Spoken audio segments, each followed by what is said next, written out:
Hello, hello. Much love, respect, and appreciation to any and all people that are going to just come into the stream, will make it to this point, or those who have continuously been here to view some of the live streams. The information that you see directly in front of you will play a role a little bit later during the live stream for a video that I have set up. But as you can currently see, it says that 74% of the weapons used in lethal crimes come from the United States, and that is dealing with Mexico. But let's start with the very first video. Has complied immediately, by the way. That's good. But I understand Maine. Is Maine here, the governor of Maine? Well, are you not going to comply with it? I'm complying with the state and federal laws. Well, we are the federal law. Well, you better do it. You better do it because you're not going to get any federal funding at all if you don't. And by the way, your population, even though it's somewhat liberal, although I did very well there, your population doesn't want men playing in women's sports. So you better comply because otherwise you're not getting any federal funding. See you in court. Every state, good. I'll see you in court. I look forward to that. That should be a real easy one. And enjoy your life after governor because I don't think you'll be in elected politics. Yo, let me tell you something.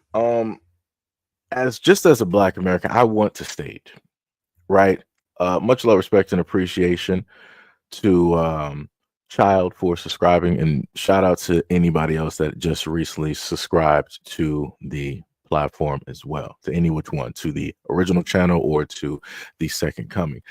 As a Black American, I just want to say that this is a pretty wait, hold on. Gail said, King says you don't explain. They thought they had more sense than us. No. It's not even, we're not even at that part of the video yet. This is just dealing with the part. What's up to Gail and Amaru? What is up? This part right here, I want to say as a Black American, this is just a time where I'm ecstatic to just be here, to be able to just witness this. Because I don't think ever at a point in time during the rest of my span on this plane of existence will I ever be able to see and witness a president openly speak, have this type of dialogue, right, with somebody else that represents a state. I don't think I'll ever get a chance to see anything like this at this moment in time. Like I said, I just got my popcorn. That's all. Actually, I don't even got popcorn right now. I actually got slices of pizza directly in front of me and a Coke directly on the side because that's how I'm feeling right now. Because this is amazing. For the most part, that Trump automatically called the dude out. He was like, yo, so are you going to, do what I told you to do? He was like, nah, we're going to, just sit up there and deal with like the federal and da-da-da. Trump was like, well, guess what? We are the federal, so you better do what we say or you're not going to be getting no federal funding. He was like, well, we're not going to do what you say. He was like, well, you're not getting no federal funding because of X, Y, and Z. And then the guy responded. He was like, well, I'll see you in court. He was like, well, we can go to court. No problem. Imagine a sitting president talking to somebody else, a representative of a state, and the state is like, yeah, we want to take you to president of the United States. We want to take you to court. My guy, you have just literally shot yourself in the foot.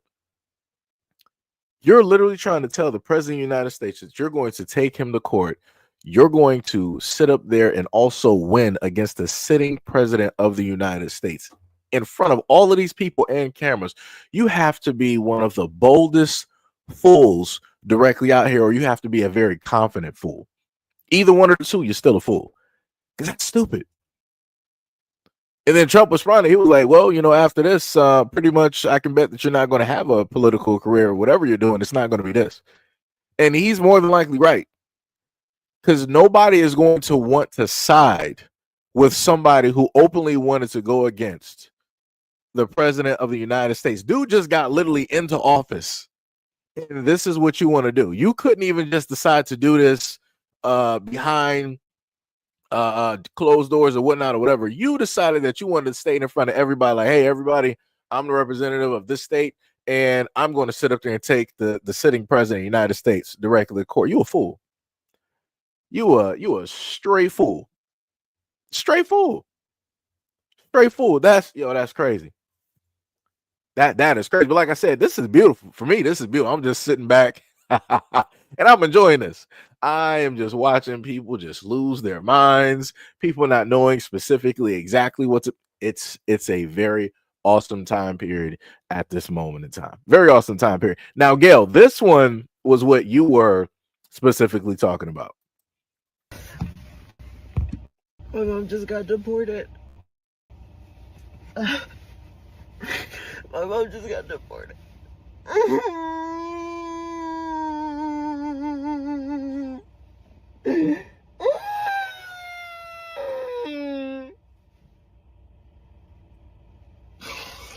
This pizza tastes pretty good. It's so not fair. It's so not fair. She's literally not a criminal. Like, she's literally just paid her taxes. She's literally just...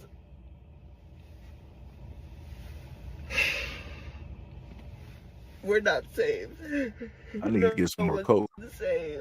Please. Hug your loved ones, please.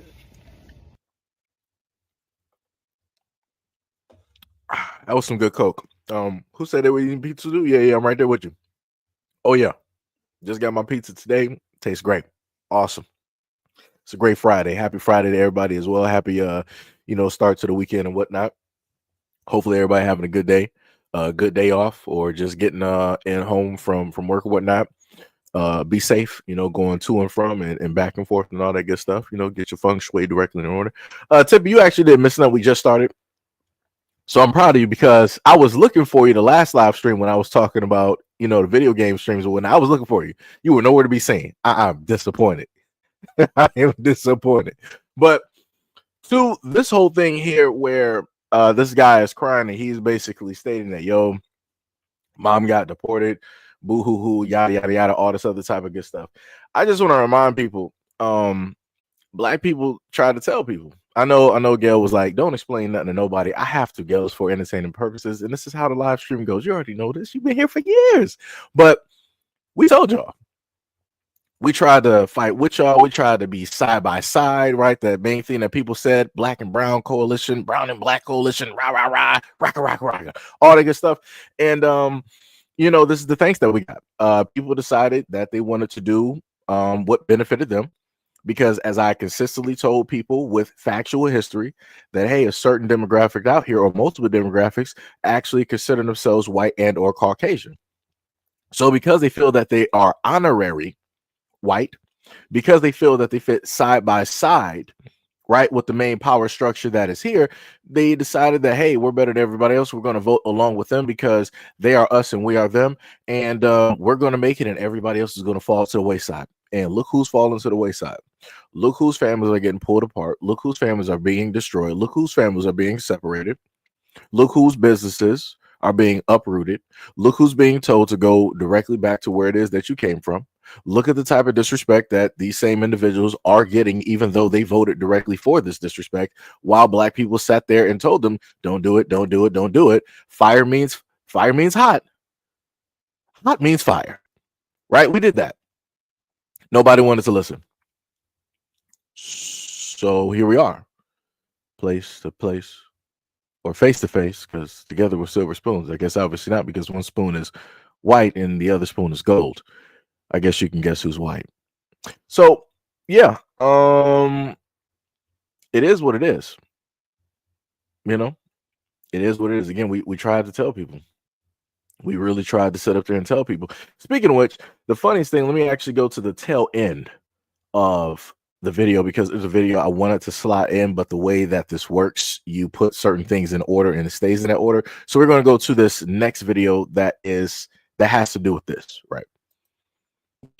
Large crowds just across from the U.S. Capitol. New York City, protesters downtown in Union Square. Again, a sign that people are expressing themselves with their time, precious time off if they have the holiday. Free time they might have gotten, a lunch break, depends on the person, but this is one of the ways that you see civic engagement.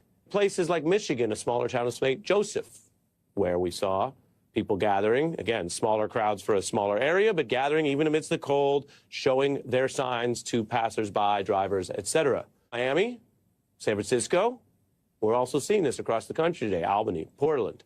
Wow. One protester in Boston with a sign, they're eating the checks. They're eating the balances. Or do your preferred Trump version of that infamous debate line?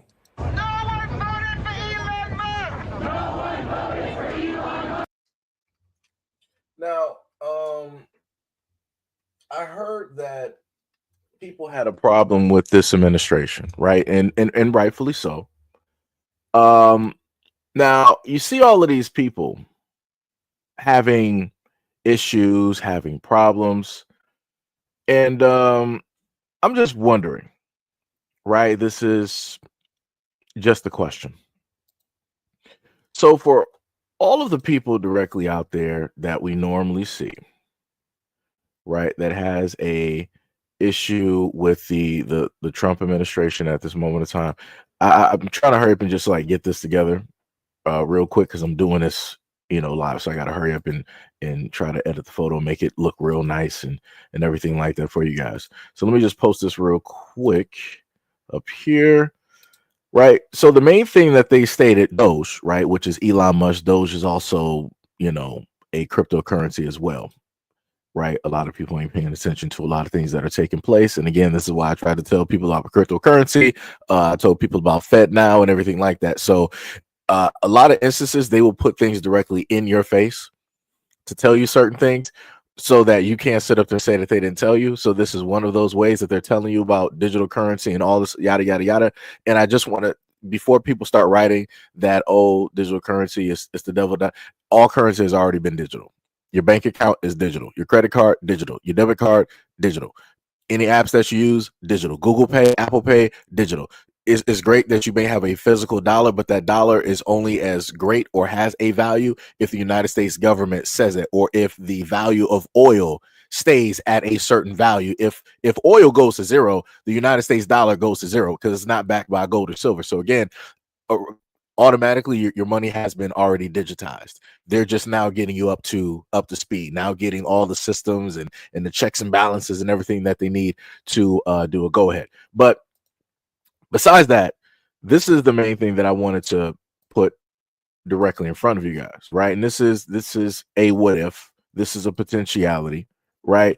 They said that a $5,000 dose check trumps back the idea of sending some savings to Americans, right? So I wonder, everybody that has a problem with the Trump administration, how would you feel if at the moment in time right now, the Trump administration was like, yo, we were able to sit up there and cut the cost, trim the fat with the government, and we found all of this money in expenditures and all this yada yada yada. So because all of this stuff is no longer there, we got about, let's say, 4.5 trillion, right? Because they said that if they were able to pull out 2.7 trillion, they will start divvying out checks, 5,000 or whatever thousands of dollar checks directly to the American people. I wonder how would people feel about that? Because I want to put this into perspective, right? During the pandemic, during the Biden administration, right? People really needed help. People were losing jobs left and right, right? People had bills, rent and everything was skyrocketing. It was going up. Everything was just going wrong during that time. And I'm talking about during the pandemic, right? And during the Biden administration, they were like, hey, guess what? We giving you guys, too much money. You guys just need to go back to work. We're done giving you money. We done gave you, we done cut you a few checks. So we're done. But I want to remind you that the government in general has been allowing people to be on Section 8 generationally. I'm talking about, you got generations of people on Section 8. Right, just living directly off of the system, not worrying about having to, find a brand new apartment, not worrying about having to pay, $3,000 or whatever dollars, because they got a voucher that will cover 95% or 98% of, said rent, no matter, pretty much where it is that they live. Right. And then on top of that, they get more money the more kids that they have. Right. So they don't want to give the American people money that they actually need to survive, but you're going to continuously allow people to siphon off of the system, which is a broken system, by using certain loopholes. Right? See how that works? I just want people to, just so happen to pay attention directly to that. And again, during that administration, during the whole thing of the pandemic, the government was like, hey, we're going to, cut off these checks. Y'all just going to have to go back to work and figure it out. So what would people say if during this Trump administration they gave each and every American $5,000? And there's also another thing, right? Who was the young woman that was there that is very vocal in government? Jasmine Crockett, I think it was. There was a clip of her online where she specifically said that she doesn't know or she doesn't think that $5,000 would do anything for the American people or family. And this is when I start to look at a lot of people in government sideways, because that's how I know that you're far removed from what it is to be normal, to make average money. Now, if people are living within their means and they know how to budget and manage their money, $5,000 can actually go pretty far. People can, you have a lot of people that know, no, the 5K is, I'm guessing it's just like a one-time thing. They didn't say it was continuous or anything like that. They just said, hey, $5,000 check. At this moment in time, a lot of people can happen to use a $5,000 check. Some people are literally, they might have just got laid off from their job. They may have just gotten fired.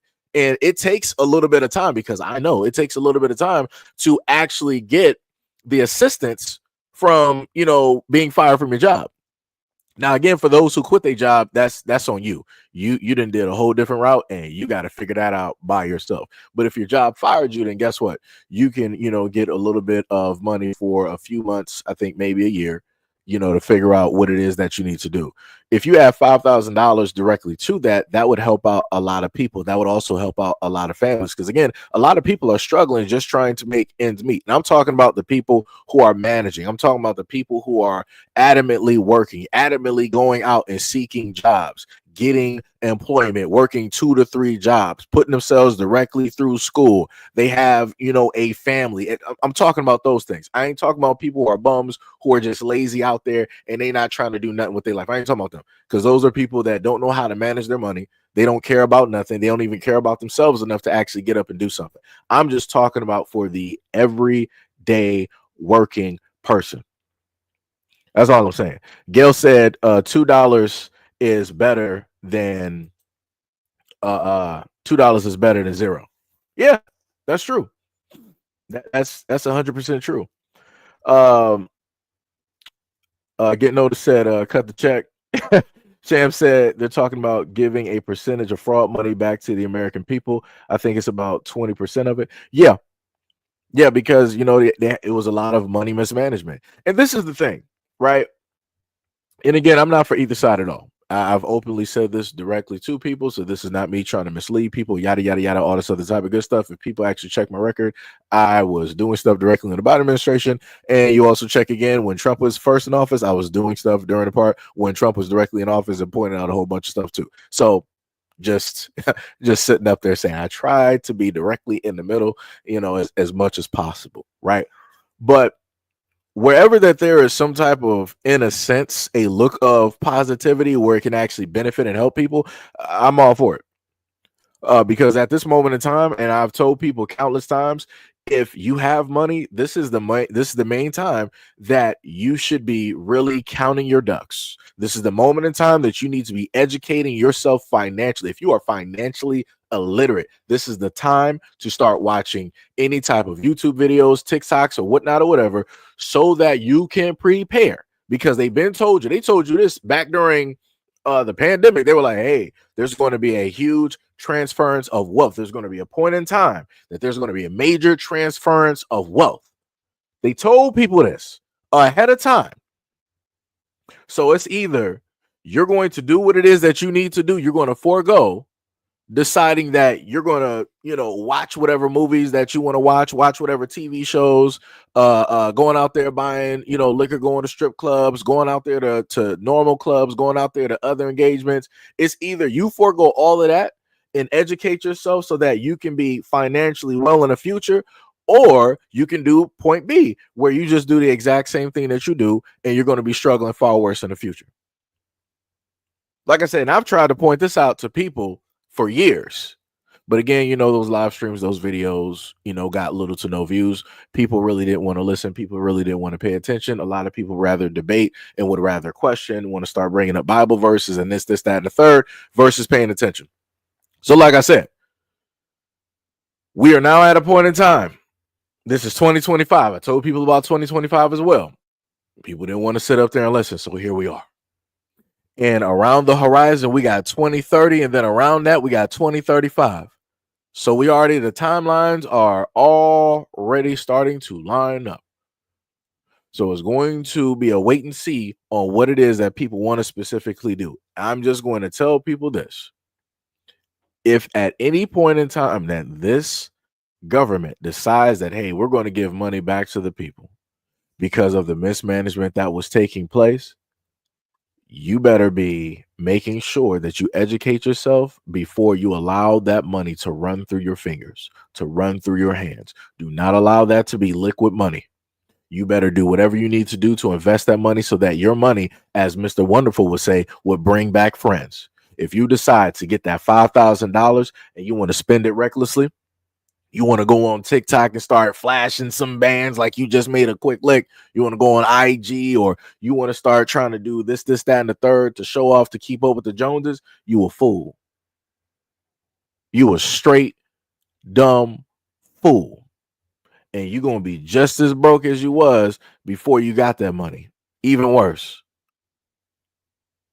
So like I said before, people better just prepare. People better work on, you know, whatever it is. Michael McCullough said the Jasmine Crockett clip online was edited for nefarious actors and misinformation. Okay, no problem. No problem, right? So let me just roll that back, right? Because Michael said that the clip was edited. No problem. That's cool. Even if the clip was edited, does anybody really think that anybody in government legitimately cares about your money, your bills, how it is that you're going to make it day to day? We got representatives in office at this moment in time that are making hundreds of thousands, if not more, per year. And on top of that, they are doing insider trading on the stock market, which is illegal. And they're making millions. So I ask anybody at this moment in time, I don't care if you're Democrat or Republican, do you really think that any of the elected officials that you voted for legitimately care about your family? Legitimately care about your bills in excess of 5,000 plus? Do they really care that your rent is going to go up an extra 100 plus, bringing you up to about 3K? There was a woman that was online that was talking about how her mortgage went, I think, from about 2, if not to about a nice clear cut $3,000, all the way up to 4, almost 5. And I was like, you have to be kidding me. And I'm like, and this is what I'm talking about. And this goes back into what I said about the whole thing with Section 8. This is why you have that whole trap, because that's what, in a sense, Section 8 is, right? The government is like, all right, we see that you can't do for yourself, so we're going to enable you to get this Section 8. We're going to cover 95% of your rent, right? So some people are paying like $30 or $60 on their rent per month. I kid you not. Or maybe like $100, if not less. While everybody else out here is paying 2, 3, 4, 5K, right, for their rent or maybe their mortgage or whatnot or whatever. So those people that's on Section 8, they're like, okay, well, maybe I want to sit up there and do better. But if I do better, then I'm going to have to sit up there and pay the same amount as everybody else versus having to pay, you know, anywhere from $30 to $100 on something that may be about like 2K or whatever it is, right? Again, I'm not trying to do straight direct math to be accurate on here. I'm just talking. So what do you think that they're going to do? Are they going to stay on that Section 8 where they're going to cover pretty much all of it? Or are they going to decide to get off Section 8 and work like everybody? They're going to stay on that Section 8. Anybody would. If the government gave you an opportunity where it was like, hey, we're going to give you this and we're going to cover 95% of it, a lot of people in America would sit up there and take it without hesitation. They're like, yo, I've been struggling. I've been having to do this and that. I'm not about to. No. I'll take that assistance. I'll take that, you know, that 95 or whatever that deal is, because that deal is better than what I'm doing now. And that's how people will look at it. And that's how the trap starts. And that's exactly how they sit up there and keep you directly in the loop. That's how they keep you in a loop. Like, that's crazy. That is 100% crazy. It's crazy. Michael said any money from Trump and Musk is the epitome of blood money. I mean, you can say that from the whole United States government. I mean, look at all the wars that we caused. Look at all the wars that we're in. Look at all the things that we're still doing at this moment in time, at every administration, no matter if it's Democrat or Republican. All money that we have in the United States is blood money. All of this is coming from wars. It's coming from debts. It's coming from selling drugs illegally, even to the United States people. Like, do you not understand? Like, the United States government is like an octopus. They have money. They have, tentacles everywhere. Their money is all over the place. It's both in the legal and the illegal. So ain't no money in the United States government innocent. None. The only way that you'll literally have innocent money in your pocket, if you go in your backyard right now and dig up a piece of gold, that is the only real world piece of innocent money that you would actually have. But yet nobody can go in their backyard at this moment in time in the United States and just dig up gold. So guess what? We all got to deal with blood money. Just saying. Like I said, case in point, blood money. Think about all the insurance companies, right? And how it is that they'll decide that they want to cancel, any of the policies that you have. Like, oh, you got, stage 3, stage 4 cancer. We're sorry to sit up there and hear that, but we're going to have to cancel your policy. We don't cover that. We don't deal with that. So we're going to take all the money that you already gave us. We're not giving that back, and you're basically on your own. Or matter of fact, let's look at the insurance companies directly out there in Los Angeles. Blood money. Because guess what? They knew that people invested money into these insurance companies for a what if, and that what if happened, and the insurance companies reneged. They was like, oh, word, a fire just happened. We do got policies that cover that, but I think we just like wrote something like brand new in a policy, so we got to actually pull back from all of you guys. I'm sorry that you lost a loved one. I'm sorry that you got to bury them. I'm sorry that you got 3rd-degree burns. I'm sorry that this person has suffered so greatly from those burns that they're now in a medically induced coma up until they can properly heal. We can't cover that. We can't do anything. Again, we got blood money. Right? We got blood money. No matter where it is that you look. When you look at the opioid crisis, look at the families who produce those companies who produce those opioids, and look at the ties that they have to the United States government and who it is that they know shook hands with, who they took pictures with, and got blood money. The United States government know what these companies are doing. The United States government is also invested in these companies. They allow them to also make said drugs legally. Right? We got Big Pharma, which is the biggest legal drug dealer out of the whole United States. And they got y'all worried about the cartel. At least the cartel will let you know what it is. The cartel is like, yo, this is what we do. What's up? That's it. That's what and you have to respect it for what it is. Like I said, I have no problems with the cartels. They do what it is that they do. Everybody knows what it is that they do. The cartels know what it is that they do. They are honest about it. They do not hide it. Right? But what America likes to do with propaganda is that they want to make somebody seem worse versus what it is that they're doing. So Big Pharma is the legal cartel in the United States, which the United States government is able to profit directly off of and sell legally. Because no, they can give you opioids legally, but if you decide that you want to sell whatever it is that you have to somebody else, that's illegal. You can't do that. You want to catch a case. Crazy. It's diabolical how that works. Blood money all the way around. Ain't nobody safe. Just just say this, just putting it out there. But shout out to Michael for throwing that comment out there, brother. Much love, respect, and appreciation. Shout out to you, brother. But yes, it's crazy. It's crazy out here. It is really, really crazy out here. But further going on to the government and things going on, let's go to this next video. People have this may ruffle some feathers, but I don't give a fuck. I feel like black people have revolutionized poverty and made it look so fucking cool that people think we like it. Nah, I ain't gonna lie. I think that black people have made That's poverty look so cool that people think we fucking like it, bro. We don't like it. We're just making the best of it. Even the trauma that come from it, niggas aspire to it. Like, think Niggas want to be a tough nigga. You don't realize this nigga ain't tough. This nigga just watched his daddy die and his mama on drugs and like his life. That nigga traumatized. That nigga got PTSD. He ain't tough. but he got a He's French Jordans on, traumatized.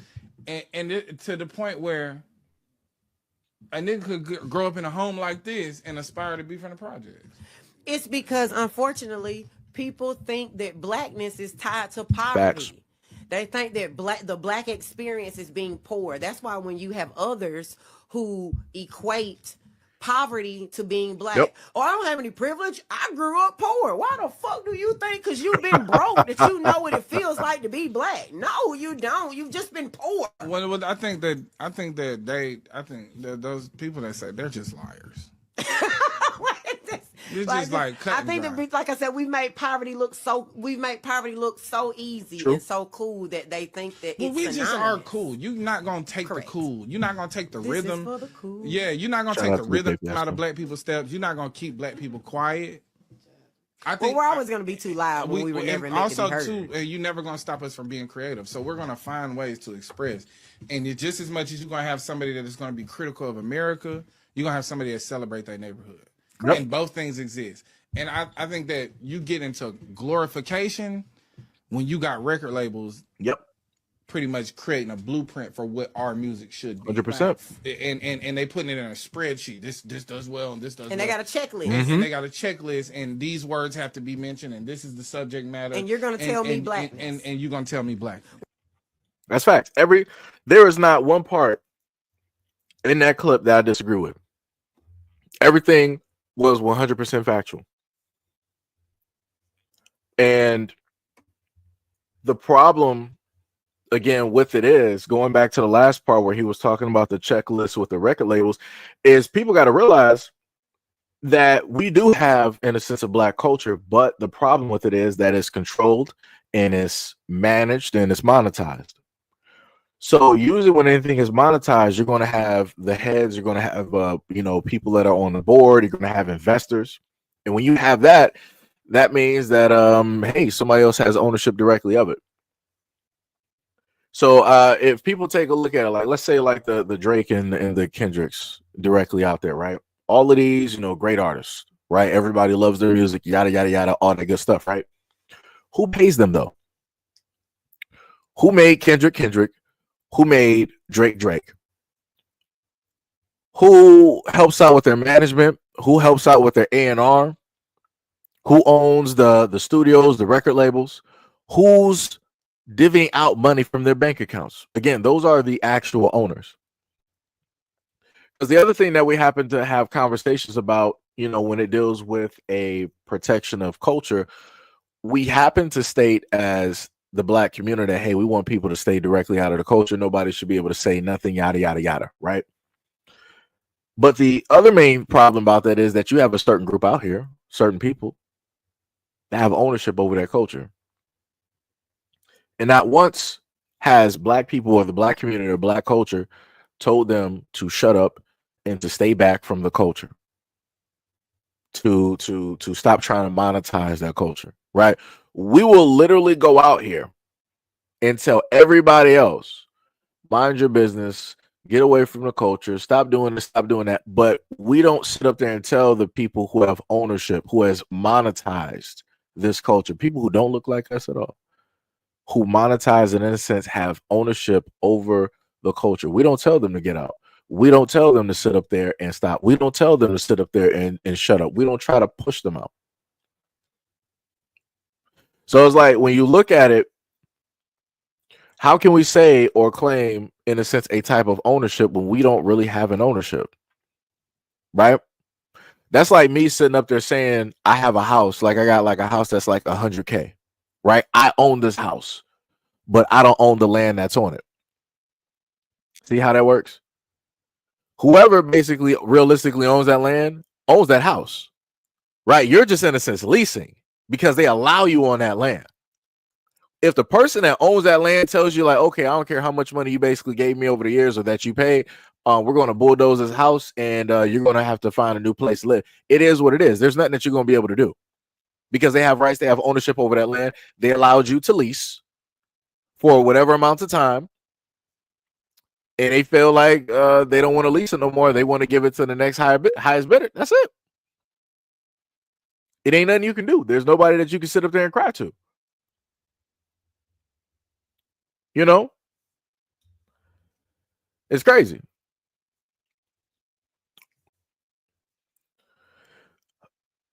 Jose said, "Can't nobody kick me out of black culture?" Yada yada yada. I mean, I'm confused. He was like, "I'm black and Latino." What that mean? I mean, what that mean? There are Hispanics and Latins that are darker than me that voted for Trump. They voted for their own people to be deported. What does that mean to me? Like that's what I'm a little bit confused by. Case in point, there's white people right now that are married to black people, but they're still racist as all get out. They're like, I got mixed grandbabies, I got biracial kids, but they're still sitting up there doing a 1930 salute, online and blasting racial slurs on Twitter. I'm like, what does it mean that you're black and Latin? Like, what does that mean? You seen the Dominicans, right? You ever seen videos dealing with Dominicans and Haitians? And different things, like it's crazy stuff directly. Like I said, I don't know what that's even supposed to do. Like that's crazy out here. He was like, I literally date light-skinned black women. What does that even mean? Nothing. You said I voted for Kamala, a strong black woman. Even her own people, when it dealt with Kamala Harris, said that she was Indian.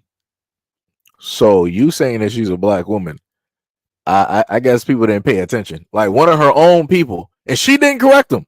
She did not correct that dude at all. He was like, "Hey, Miss Harris, how does it feel to be the first Indian, representative in the Senate or whatever he stated?" She looked, she smiled, she nodded, and she went and answered the question. She didn't give no type of correction. So how a lot of people still roll up here and be like, "Yo, Kamala Harris is a black woman." I'm like, I guess everybody is paying attention to whatever it is that they want to pay attention to during the time. I guess that's what people want to do. I guess people would rather believe something versus actually watching it happen. I guess people would rather just sit up there and believe it. Because again, like I said before, how many times throughout the times that anybody has seen Kamala has she listed herself as a black woman? I'm just saying. Like it's almost like Tiger Woods. How many times has Tiger Woods really sat up there and said that he's black? Usually anybody that is biracial or ambiguous ethnically, they don't, even though their parents are black, they're not going to specifically state that they're black. I think there was a coach in the NBA or the NFL. He is both black, I think black Asian or something like that. And somebody asked him a specific question about how does it feel to be, one of the main black coaches directly out there. How is that important to you? And da. He went around the question. He was like, I don't, really, I'm paraphrasing, basically saying that he doesn't really worry about that or focus, on the whole thing of race. It's more so, of what anybody could do, yada, yada. I'm like, oh my God. I'm like, all right, you got it, bro. You got it. I'm like, you got it. And this is why I told people before, at no point in time do I try to insinuate or tell people who it is that they are, because everybody has their own thought process. I leave it alone. I leave it completely alone, right? And that's the main thing, that going back into the whole thing dealing with Africans, that's why I try to tell a lot of Africans and people over there in the UK. I'm like, if Black Americans simply are saying that they are Black Americans, that they're from America, and that is it, let it be that. Don't try to insinuate. Don't try to, shout out to Bill for subscribing to the channel. Don't try to sit up there and tell us what it is that we are. We don't know our history, all this other type of, good stuff and yada, yada, yada. And more. Don't try to tell us what it is that we are. Like I said, a lot of them can't even sit up there and tell us specifically culturally what our foods are. Can't even culturally tell us what we eat. They can just name you what Burger King, McDonald's, Chick-fil-A. They'll name restaurants, but they don't actually know Black foods off the bat because they never had them. That's not a part of their culture. That's not a part of their dishes. That's not anything that they grew up with culturally. But yet you got people out here still trying to tell black people what it is that they are. Crazy work. Crazy work. Yeah, that's what it was. The SA1. What's up? What's up? You said you talking about the Notre Dame head coach. Yeah. I'm like, I don't understand how it's difficult to dodge that question. Like I said, I don't know what his wife looks like. I don't know what his kids look like. But I'm like, bro, at the end of the day, when I look at you, I can tell that you're black. I know that there's something else there, but I can tell that you're black. You're not matching in with any of the whitest towns directly out here. You're just not. But like I said before, it's however people feel, that's how they identify as. And if people are free to sit up there and do that and spin whatever narrative, black Americans should be free to sit up there and say whatever it is, however it is that they want to represent themselves. That's how it is. Everybody else should basically shut up on that. Realistically, I'm just being 100% honest. Crazy work. Ali said, which coach was it? DSA one said it was a coach from Notre Dame. Sham said I never ate chillins. I'm sorry, I just can't. Pickle pig's feet, snout, ears. Yeah, my grandmother was from South Carolina, and I never liked any of that. That just was not my type of thing. The only thing I used to like that she would get me from time to time, because I used to like the way that they look, were the chicken feet. That was it. That was it. And again, she's from down south, but yeah. Yep. DSA one said the Notre Dame head coach got a white wife. Well, that explains everything. That explains everything. This is why I need people to specifically only ask certain black people questions. Like when you know that the person has a significant other that is black, I need you to specifically ask them that question. Just saying. And again, to anybody that's in an interracial relationship and you just mind your business, shout out to you. Shout out to you. Go ahead and do you, be happy, whatnot, or whatever. Right? You just mind your business. You ain't in any of the other stuff. Now, for the other ones that want to sit up there and yada yada yada, the other ones that want to antagonize, this is where we start having problems. This is when you start hearing my voice. Like I said, that man right there that didn't want to answer the question, that's crazy. Because let you be in some small town and the cops don't care nothing about college football and they pull you over. They're gonna call you boy and all many other different types of words, and they're gonna pull you directly out of that car. You're going to get out of that car. They're going to show you how black you really are versus what it is that you think you aren't. But like I said, people are meant to move differently out here and have their own fixes, or however you want to sit up there and frame. I forgot the terminology, but y'all know what I'm saying. Anyways, let's go to the next video. This bad. I'm doing research for my paper, and I found out, I didn't know before that Jim Crow was the name of a character, and where the Jim Crow was likely the name of a young slave. He was going by on the road, and he said that the man was severely crippled, but still he was dancing, and that became the foundation of Jim Crow. So that musician proceeded to cover his face with tar and perform wearing ripped up rags, and that was the representation of the black community. When white people saw that, they thought that name perfectly embodied the restructuring at the time. They called it the Redemption era, after the antebellum era, where they decided not to pay attention to the 14th and 15th Amendment and just make all these laws that made it impossible to be a person, to have any value. I really didn't understand that all this stuff was so very connected and so in our face. I've been running into a lot of barriers A lot of the stuff's not written down because they didn't let enslaved people learn how to read or write, and they didn't want them to be able to speak their native languages. They didn't want them to be able to keep this kind of history alive. And I get why, because I'm literally sitting here in a study room by myself, crying in front of my screen because I can't believe they treated people like this and called themselves the civilized ones. So that was just a little PSA. Stay woke, stay blessed. Shout out to the young woman there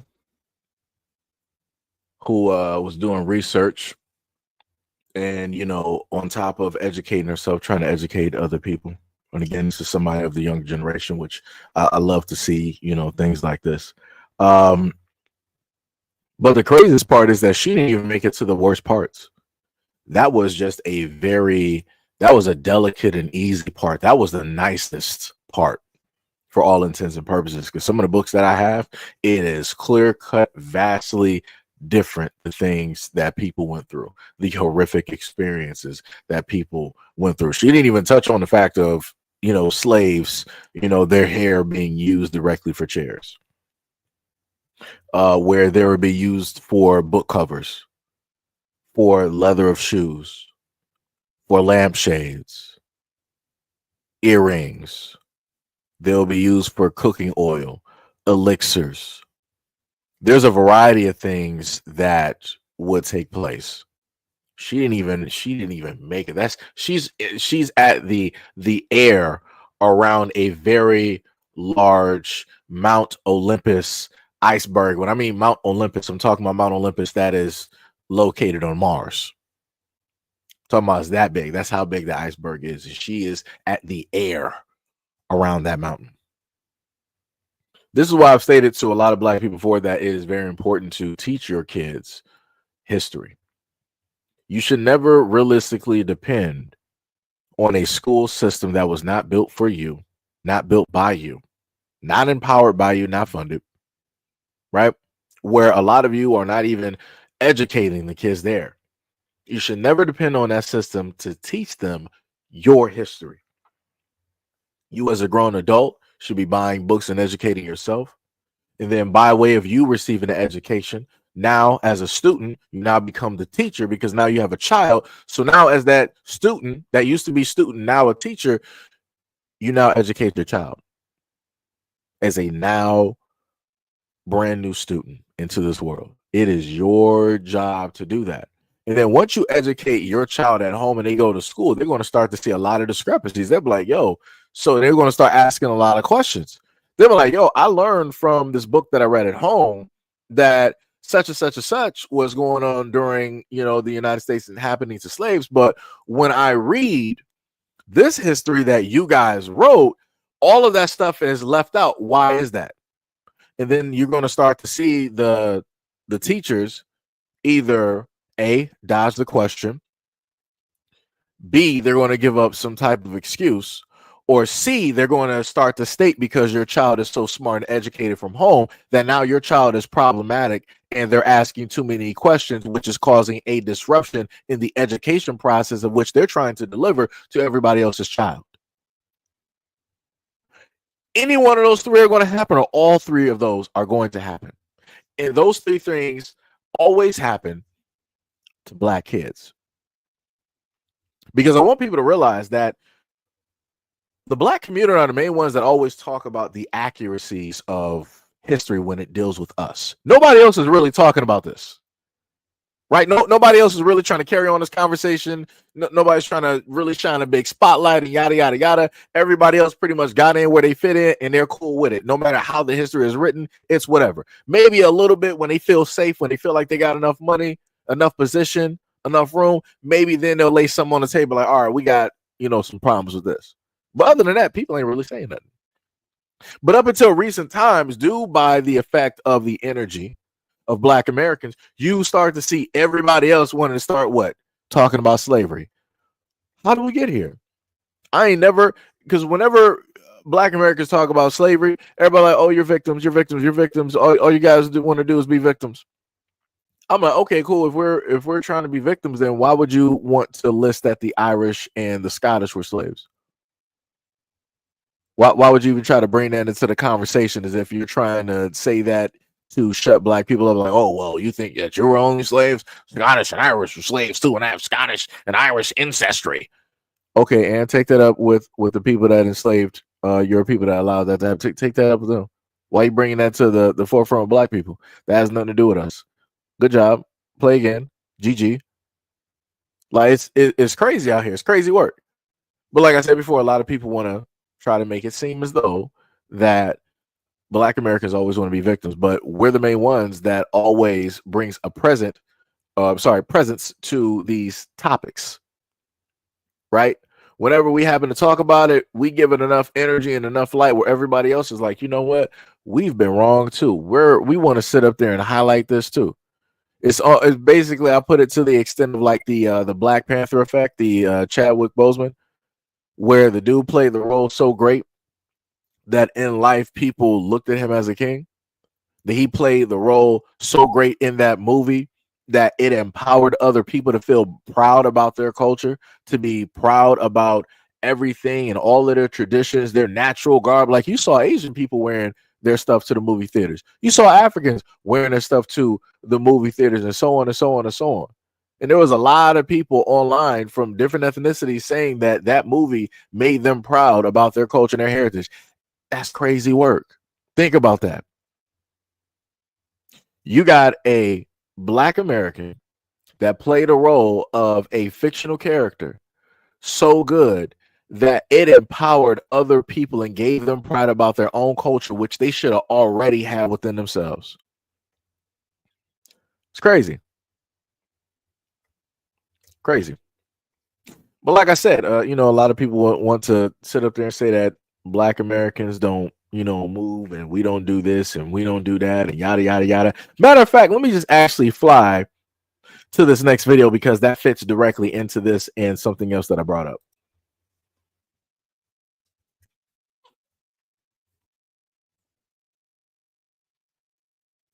99% of you do not know how to cook. Yes, argue the conversation. Argue the conversation. Mo just say, when I not sabi cook, you cannot cook, and I will tell you why you cannot cook. Because every time I see someone from America preparing something, they are constantly packing it with unnecessary ingredients. When I say ingredients, I mean spices, seasoning, herbs. Like, come on now, and you call that food, you want to season one chicken, you use abodo, you use all purpose, you use this one, you use that one, you use, like, come on now, all those ingredients, they already have the same thing. They are just manipulating you guys to think that they have something different. It is a lie. Emma Parayi, Tori Eleshe ni obesity. You guys cannot cook. You do not know how to cook, and you expect that when Kid Lee comes to the UK, he's going to come and find the same kind of food that has led you guys to obesity in America, in the UK. I'm sorry, it does not work like that. I've got time. Anyway, peace. So when people like to come to my platform and they ask me, yo, Seji, why are you so divisive when it deals with other cultures like Africans? And it's not me. It's not me. Like I said, this woman literally said that Black Americans can't cook. We don't know how to cook. Word. So we just, and again, we're not talking about fast food. We got simple soul food. Soul food. You got Black people that got farms that will literally get, one of their animals and, say a quick prayer, yada, yada, yada. And it's straight, it's fresh farm to plate. That's it. They'll do all of the seasoning, all of this, all of the prepping. And then she got the nerve to sit up there and say that all of the seasonings that we use is preposterous. It doesn't make any sense because they're just manipulating us to think that all of these seasonings are different when they're all the same. What are you even talking? The funniest thing is she don't say nothing about the Indians. The Indians add some of the most spices I have ever seen in my life to foods. And it tastes great. It tastes great. Like I said, this ain't a knock towards Indians or nothing like that. Add the most ridiculous amount of spices to stuff, but it tastes great. Great combination, great flavors, great flavor, profile directly on the palate. Great stuff. But she ain't gonna say nothing about that. She ain't gonna say a word. She ain't gonna say a word about, Africans in Nigeria that defecate openly in the streets. Right? So if we're talking about like Black Americans can't cook, you got peoples over there that you're, next door to, might be cousins or friends or family with, that don't know how to properly use a bathroom. Crazy work out there using it like, anybody in nature. It's crazy work. I could have sworn in modern days we got toilets, we got bidets. In some Arab countries, you got the toilet that's on the ground. You got the, I'm not even sure what that's called, but they got their way of using the bathroom as well too. But you don't want to talk about that though, right? You don't want to listen to that. And then for the most part, that I know that you're from a warm climate country originally, and you're sitting up here wearing that hat. What are we doing? What are we doing? You look like the bully from A Christmas Story. The bully that used to sit up there and tell the kids, like, I'm gonna beat you up if you don't stick your tongue directly to this frozen pole outside. Yeah. That's exactly what she's looking like. And for one brief second, I thought that she was kind of high, because when she was talking, her eyes were closed for quite some time. I'm like, are you high, ma'am? Are you a junkie? Like, what's going on? Like, you got off of something and decided to, just make a quick TikTok or something? Like, what's really happening? But like I said before, this is what Black Americans consistently have to deal with every single day. And then it got even worse when America was banned on TikTok. We found out that everybody from Australia, Africa, the UK, and so on, everybody was talking about who? Everybody was talking about Black Americans. You even had the Canadians up there talking. And I'm like, for a group of people that everybody around the world says that we're unimportant, we don't move nothing, we don't do nothing, our names is in everybody's mouth.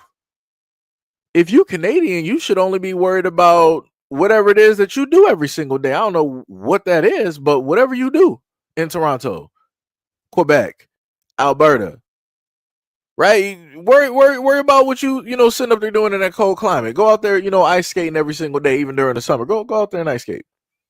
Go out there in the wilderness with the Wendigo and all of those other lands that's amongst you.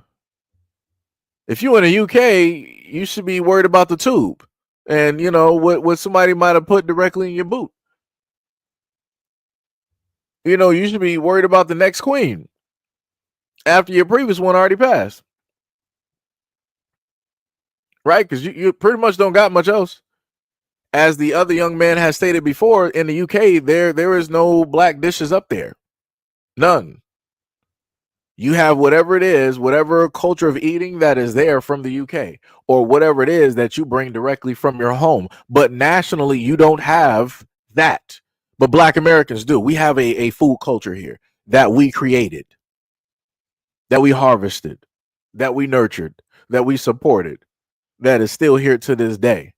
Even though everybody wants to try to, as the UK would say, take a piss on Black Americans and talk about what it is that we like to eat and how it is that we cook and yada, yada, yada, while at the same time, y'all want to go through on these videos. Shout out to the young man Adonis from New York. Y'all want to go on videos and y'all want to say that Black Americans are uneducated. Y'all want to say that we don't have no culture. The same clothes that y'all wearing right now, like Tim's, Nike Tech, and all of this, y'all want to say that y'all started those trends. Y'all started those styles. Crazy work when these things are made in the United States, but yet y'all started. It's crazy.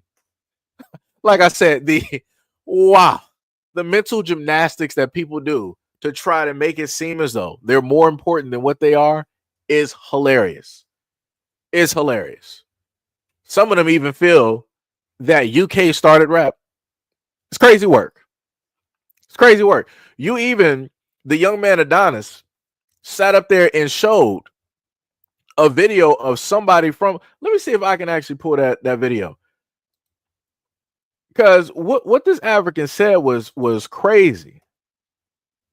He sat up there and called some of the elders that we had, they deserved what happened to them in the past, because he said that they were communists and yada yada yada and all this other type of good stuff. And he was like, this is why X, Y, and Z happened to them, and this is why they got, you know, liquefied and turned into oil and all this.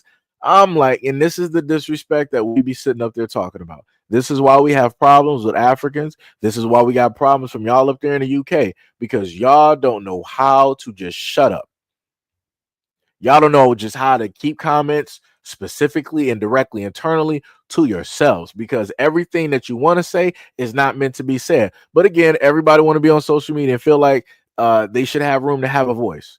You don't need to be talking about black people. I can tell you that. You don't need to be talking about black culture. I can tell you that. You don't need to be talking about nothing historically that's taken place in America that your people have never went through. And then for the Africans out there that want to sit up there and be like, oh, well, you know, slavery is still going on. Take that up with your people. Don't tell black Americans about that. Take that up with your government and your people that enable that to happen directly over there in your nation, in your country. Don't bring that up to us, and don't bring that into our conversations when we're talking about what has specifically taken place and happened to us in the United States, because those two are completely separate things. Those are completely separate things. Matter of fact, I got you. Hold on. I just got Adonis's video real quick. Let me put that man up here real quick, because like I said before, that's some crazy work. That is some real crazy work. And like I said, it's always those who are either in Africa or the Africans / quote unquote Caribbeans that live directly in the UK that want to have this type of mouth when it deals with black Americans, like speaking directly on this. It's some crazy work. Let me get rid of some of these videos directly up here. Hold on, give me a quick second. Delete some of these up here. Let's just take a listen to this, guys. Hopefully he don't got music to this. We'll see. That black Brits don't know black history. Technically, but didn't you know that Martin Luther King, Fred Hampton, the Black Panthers, they were all socialists and communists? That's one of the biggest reasons why your government, the one you clap your cheeks for, unalive them. The disrespect on Black History Month is crazy from the UK. That is crazy. I've been this is diabolical. On Black History Month, this guy calls Martin Luther King and Fred Hampton a communist. Matter of fact, let me get on my bullshit. Matter of fact, let's watch this. Hold on. Clip. You don't so you're admitting that you don't watch the videos at all. Listen, your biggest platform is your TikTok. Do you watch the videos? No, because I don't need to watch your YouTube videos. So, right, so we heard that, right? That's somebody from the UK who decided that they wanted to disrespect historical figures, black American historical figures, and wanted to talk all types of disrespect. This is why I continuously tell people I don't get mad when I see black Americans going online and just talking reckless about people from Africa and the UK and from the Caribbean. This is why I don't get mad, because far too many times this is the type of disrespect that we have to deal with, and it's uncalled for. Like, we're not sitting up there talking about your queen sitting up there like passing out or whatever. We're not sitting up there doing that. We just let it be. Y'all want to boo-hoo and cry all over the world, which is some crazy work, because these are the same people that colonized you. These are the same people that stripped you of a lot of things. These are the same people that robbed you, literally, both past, present, and future. These are the same people that took land directly. Like, what? And then he got the nerve to sit up there and say that black Americans, we clap our cheeks for the United States government. So what do you do for the United Kingdom? That small little area. What do you do for them? And I'm pretty sure that dude is more than likely African. He's a runner. He's a track star. Dun, dun, dun, dun, dun, dun, dun, dun. Like, it's crazy. It's diabolical. 100%. You're going to try to claim something which is vastly untrue because you wanted to list somebody from the Black Panther Party. Do you not realize that the Black Panther Party was about, securing and protecting the black community, trying to educate and help and uplift, and they were also actively fighting and protecting the black community from the government. What groups do you have? None. What groups do you have that are protecting your people from the UK government? None. You don't got none. But you got the nerve to sit up there and get online and disrespect black Americans and our heroes, our peoples that actually existed. We're not talking about, fictional characters like Black Panther. We're not talking about that. We're talking about actual people that lived, that were here, that did it. Y'all don't got nothing like that in the UK. So I understand why there's a type of jealousy and envy, because you could never do it. It wouldn't be allowed. They would really put you back to Africa real quick, because you ain't nothing but a stone's throw. Realistically, they can easily send a lot of y'all back because they know where it is that y'all came from. Like I said, if they wanted to really pull if the UK wanted to pull the same card that Trump sat up there and pulled, there's going to be a lot of Africans in the UK crying. There's going to be a lot of people from the Caribbean crying. And I'm like, well, should have thought about a plan B. If you know that you're not originally from there, maybe you should have a plan B there, buddy. But, people opt not to do anything like that. Not at all. It's crazy. Sharif, what is up? What's up? Sharif said the whole continent is black, but let European men come over and take it, and to pray to some people who deem themselves kings and queens. I would never bow to a non-king or queen of England. They are not royal. And that's the crazy part, right? You got real royalty at this moment in time, still to this day, in Africa. But you would rather run from Africa and go over to the UK and bow to the people that enslaved and took over that whole continent, or the greater majority, right? And if it wasn't the UK, then it was other places in Europe. That's crazy. That is literally crazy. It's like, instead of fighting, y'all just ran. It's just like the whole thing where people set up and said, like, the Africans gave, black Americans away. So it's like, instead of actually fighting for your people, instead of trying to make sure that these things didn't happen, you just let it happen. And then you were like, well, I washed my hands of it, and I'm going to go to Europe.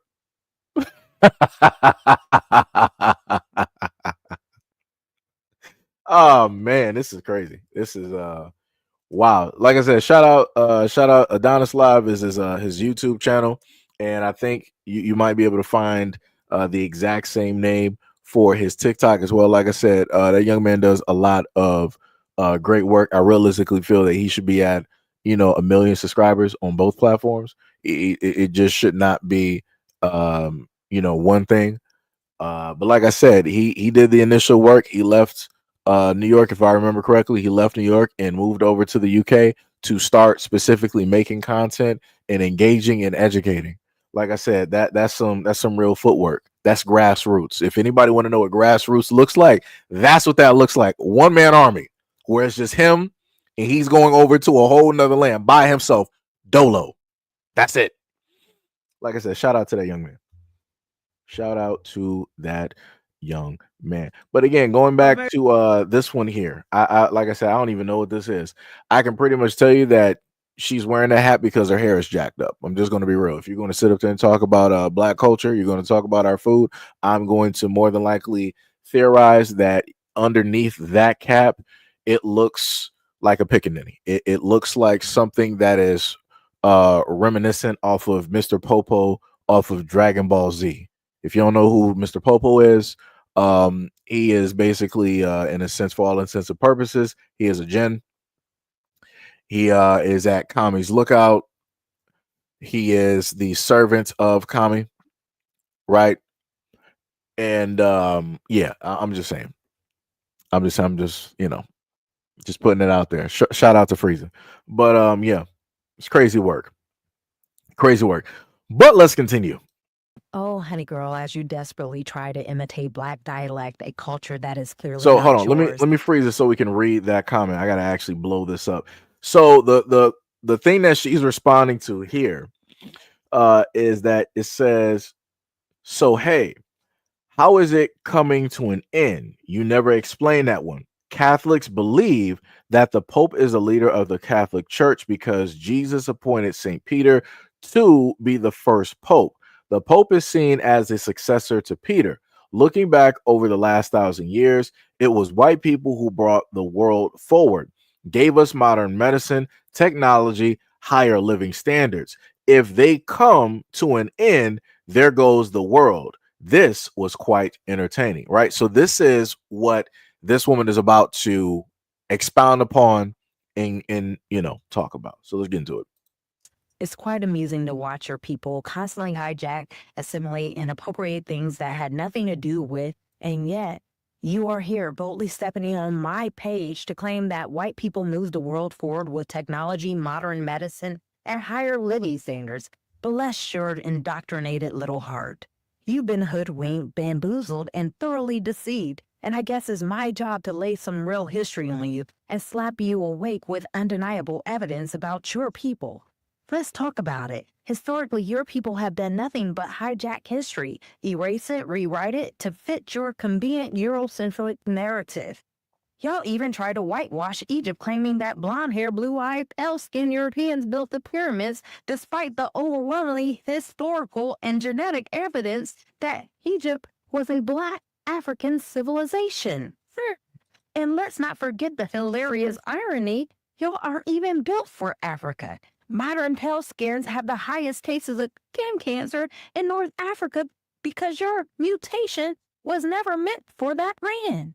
But y'all had to lie and rebrand Egypt as Middle Eastern to avoid admitting that black people had thriving technology, advanced civilizations long before Europeans ever even bathed themselves regularly. Oh, I'm not talking about that. You claim that white people gave the world modern medicine. Oh, that's real cute. Meanwhile, your scholars have been obsessively studying ancient Black Egyptian medical texts like the Edwin Smith Papyrus, one of the oldest surgical manuals in existence. Ancient Egyptians were performing brain surgery, setting broken bones, using medical plants long before Greece or Rome ever existed. But of course, y'all had to sell that knowledge and repackage it under the name of Hippocrates, Plato, and Pythagoras, who literally studied Egypt but somehow get all the credit for it. Even the Library of Alexandria, which held centuries of African and Middle Eastern knowledge, was burned down, conveniently erasing African intellectual contributions so Europeans could later claim everything as their own. Perhaps your Eurocentric education skipped over the fact that Moors, the Black Africans, Arabs, Muslims, and Hebrew Israelites ruled Spain for nearly 800 years, 711 through 1492. You see, before the Moors, Europeans were unwashed, disease-ridden, and scientifically illiterate. The Moors introduced algebra, chemistry, medicine, and advanced architecture. Y'all weren't even properly taking baths until you were shown by us how to clean yourselves. Let's be real. Before Africa's influence, Europe was in the Dark Ages, meaning y'all had no scientific, cultural, or technological advancement. But tell me how again white people moved the world forward? See, long before European colonization, Africa had thriving civilizations with complex engineering and metallurgy. But y'all loved teaching in the schools that we had lived in huts. How cute. See, Great Zimbabwe had great advanced architecture, iron smelting, and city planning with no European influence whatsoever. What about Timbuktu, Mali Empire, one of the greatest centers of knowledge in history, housing thousands of manuscripts on medicine, astronomy, and law, and it all predated the European Renaissance. But sure, tell me how Africa was uncivilized? White colonialization didn't bring civilization. It stole resources, enslaved people, and burned down African schools to fabricate the myth that African had no civilization before Europeans. The Benin Kingdom had an advanced sewage system before Europe even had proper toilets. The Aztec, Mayans, and Incas built pyramids and irrigation systems and advanced astronomy before Europeans even knew what civilization was. And so what did the Europeans do? massacred them, stole their gold. Then they had the audacity to claim they discovered America. So, question. So, let me just pause it right there. So, I want people to pay attention and notice how we got the instance of them saying that, of course, Black Americans don't have a culture or history. Pretty much all of our culture or history is summed up to slavery. That's it, right? And then going to Africa, a lot of Europeans and elsewhere like to sit up there and say that Africa has not invented, has not done anything. The reason Africa is the way that it is solely because of the Europeans, right? Any inventions, any pyramids, yada, yada, yada. So, okay, cool. No problem, right? Because it's so close, they were like, hey, we colonized you guys, we educated you guys, we gave you guys this knowledge, right? No problem, right? So you gave us, sewer systems, this, that, and the third, all this other great stuff, right? So when it deals with the Mayans, the Aztecs, and the Incas, when you saw the exact same things that you saw in Africa, when you saw those exact same things in North America, when you saw those exact same things in South America, who exactly made all of those? And then on top of that, right, because they like to say, like Africans and whatnot or whatever did not build the pyramids, right? No problem. So if Europeans built those, how did you build them? And how did you build them in Antarctica? And then who also built the ones that are in the oceans? Huh? Just wonder, just throwing some stuff directly out there, because it's crazy to literally hear European pagan Christians go out of their way to claim that they just gave everything to certain groups that are melanated. And it's only specific groups that they will attack and try to strip any type of cultural relevance or history or anything important from them. But I've yet to hear Europeans sit up there and say that, oh yeah, the reason that the Aztecs and the Mayans and the Incas, the reason that they had these, these gold statues, they were able to, smelt, they were, having these aqueducts and all this other type of is because the Europeans, we came there from our ships from Europe, and we taught them and gave them this information. They know they know they couldn't try to string that story like that. They know it wouldn't even fly. So they just let it be. Somehow, some way they found it out. It's either one or two things. Some way, somehow the Incas, the Mayas, and the Aztecs, they ended up formulating this knowledge and they built the cities and the things that they had in these temples. Or the classic, it was aliens. It was an advanced civilization. Right, because if they can't lay claim to it, if Europeans can't claim land, I'm sorry, if they can't claim that they were the ones that taught somebody something, they have to now put it up to something that they feel is above them, right? Because there's a tier list, right? Europeans are basically the standard. Anything that is above Europeans have to be celestial or gods, right? That's basically how it works, because they feel that they are basically second to. They feel that they are close to it. They feel like they are shoulder to shoulder. They feel like they are right there. So if they don't have the legitimate answer to it, they're going to say that, it was a celestial being. It was some aliens that blessed them with this information. But when it comes to, let's say, Black Americans, when it deals with Africans, the Europeans always want to sit up there and say, oh yeah, we're the ones that gave you the knowledge. We're the ones that educated you. We're the ones that taught you how to read. And the funny thing that people tend to forget is that, in a sense, yes, they taught people how to read, but it was only their language. It wasn't like they clearly taught us 4 different languages. That's not what took place. It's not what took place at all. Not what took place at all. But like I said before, these were the main people who said that they were the utmost civilized and they were the utmost geniuses, because, if you are actually that intelligent, that would mean that you would be able to comprehend another person's language very easily, readily, if they came directly to your shores, and you would actually be able to speak back and forth with them, which means that there would be an exchange of languages, right? Like how, quote unquote, the Native Americans had their own language from different tribe to tribe and area to area. And then you have the Europeans and how it is that they were talking their language.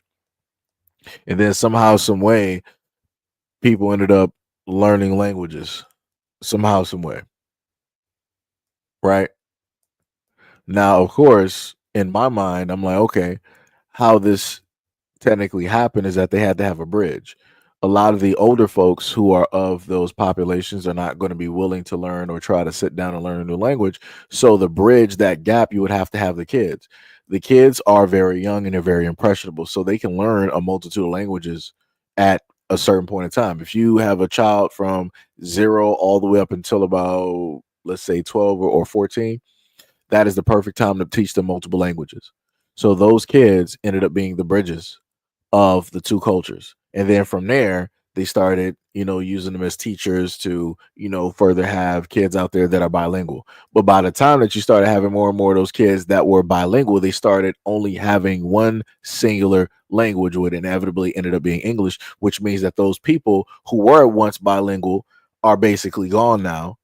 And a lot of that knowledge of those languages have died with those people because nobody decided to keep up with it because the main dominant language was the one that took over. But yet, a lot of people like to claim that they're smart and taught people this, that, and the third, and yada, yada, yada, all the other good stuff. But all right, let's continue. What?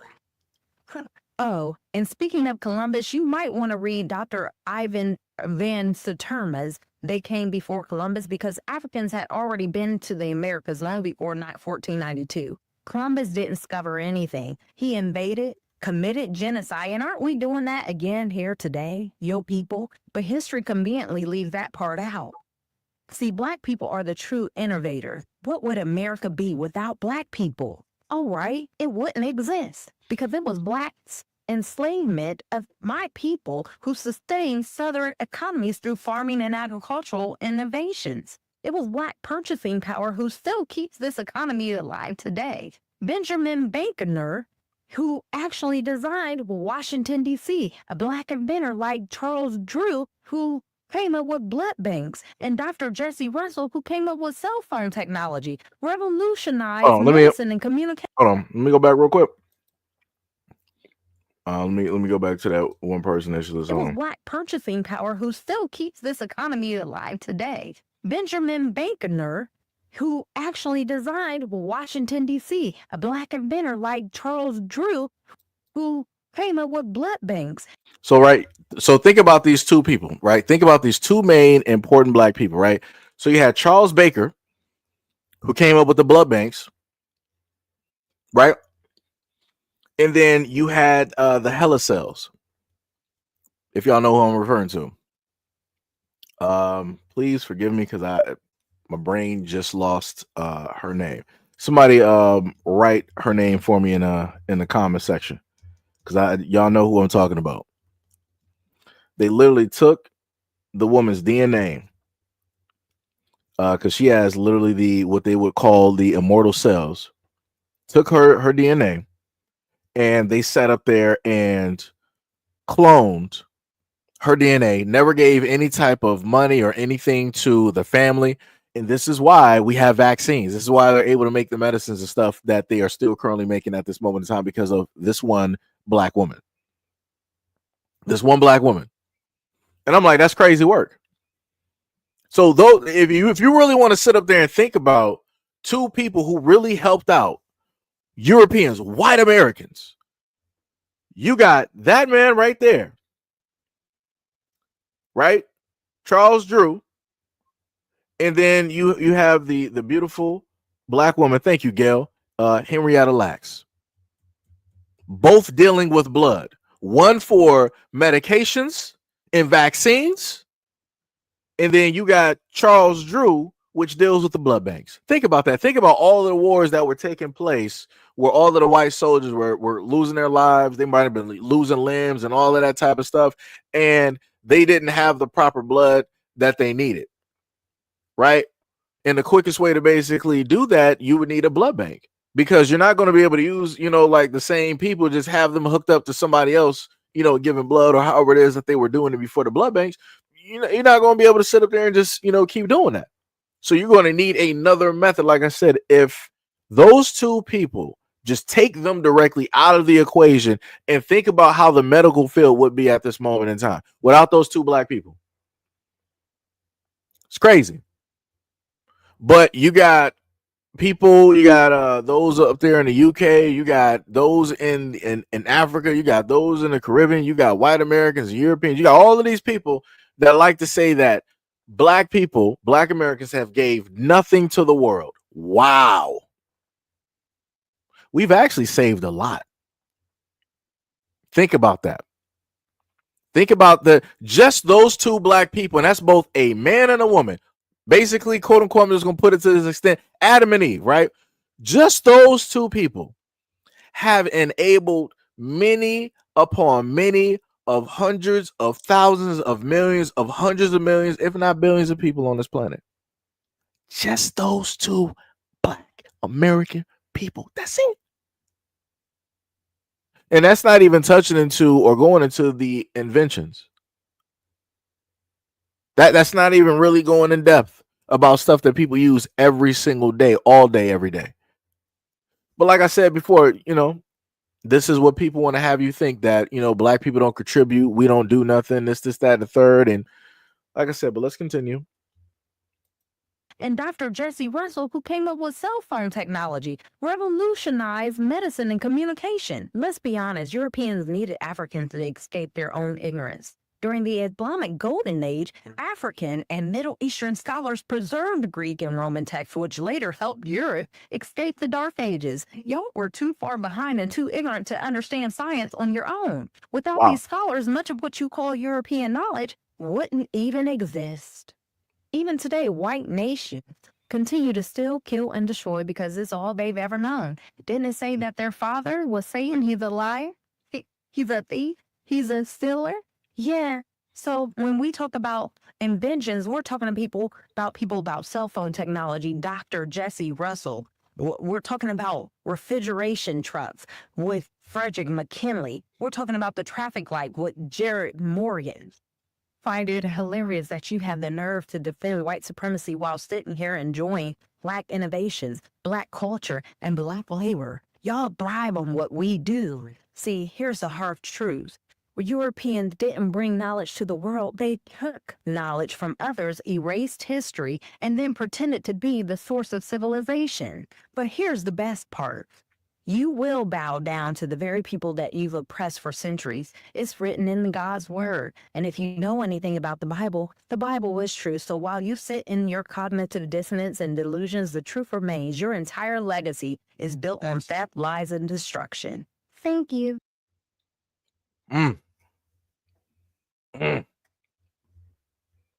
She is correct. She is correct. But like I said before, a lot of people don't want to pay attention. A lot of people don't want to listen. A lot of people would just willingly stay directly in their own ignorance and their own belief because they feel that that is right. And they don't need to venture out or know anything more, anything less. That is it.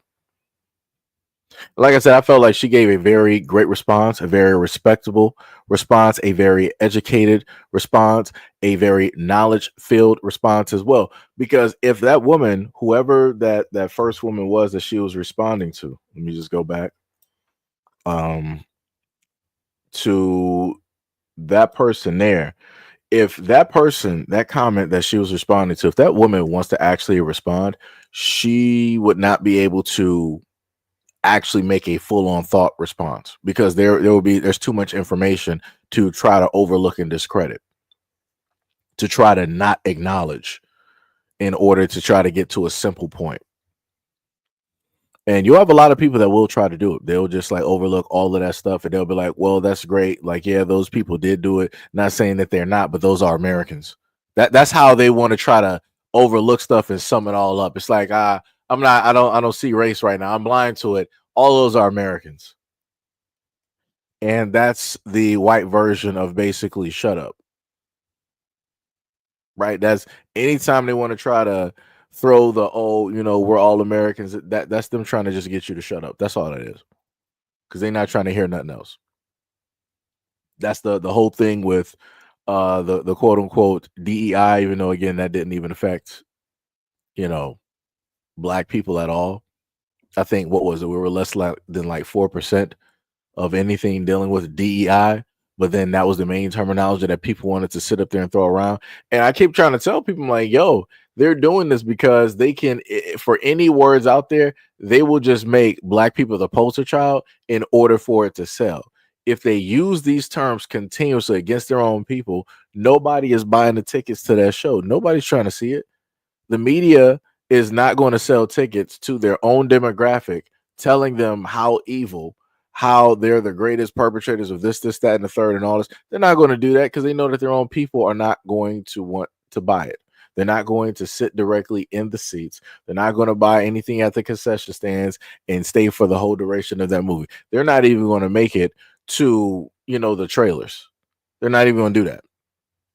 They themselves who work in the media don't even want to do it, and they wouldn't even sit through it because they know they're not trying to hear any consistent, bad energy being pointed or delved out, towards them. They're not trying to do that.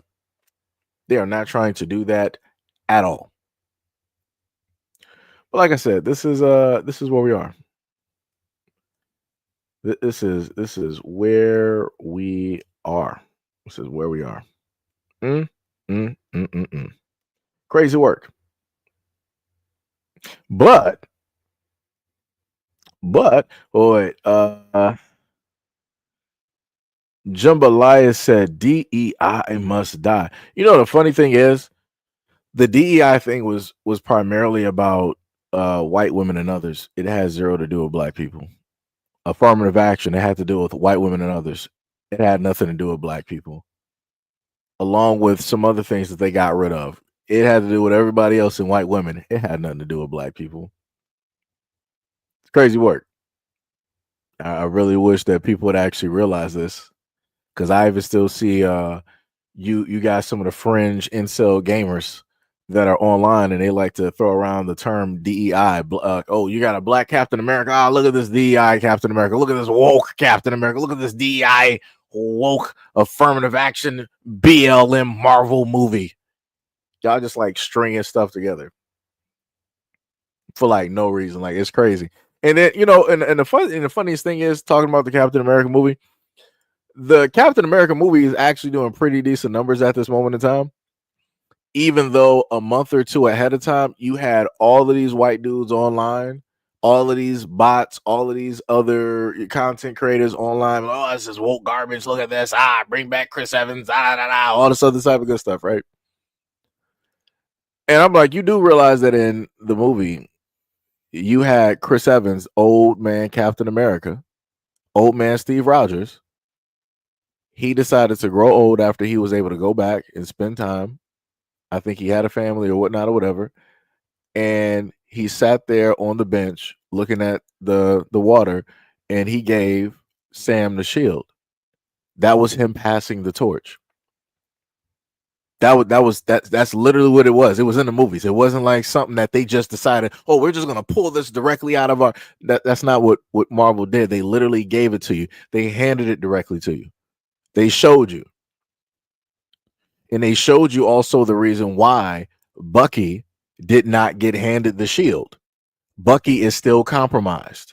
Didn't they have to allow Bucky, aka the White Wolf, to be in Wakanda so that he can get over? The Wakandans had to help him get over his brainwashing so that he could actually be healthy, so that he can get over that Hydra brainwashing. And again, if a lot of these white dudes out here actually did any, as they would like to say, historical fact checking when it deals with comic books, because we need to stay authentic. We need to. The Red Skull is a what? What is the Red Skull again? The Red Skull was under Adolf who? And what regime was that? Oh, okay. So let me again get this straight. So the white dudes out here want Bucky Barnes, who was brainwashed and compromised by the Red Skull, and the Red Skull is under another regime, right? You want him to take over the throne and to be the representation of America. Got you, because that's realistically what America is. Got you, no problem. No problem. Like I said, this is how you know that people will just tell on themselves. Like I said, you allow people to talk enough and you have the research, or the information to back it up, you will understand who it is that a lot of these people are. So if at any moment in time you see these white dudes online talking about, oh, black men shouldn't be representative and all this other type of good stuff, and they start telling you that Bucky, the Winter Soldier, should be the representation of the shield of the red, white, and blue of America, they're telling you who they are. It's that simple. It's that simple. I even got a clip where the Red Skull is sitting up there talking about Hydra and who it is that he looks up to, who it is that he follows, who his leader is. Crazy work. Crazy work. Shout out to Frieza. But crazy work, though.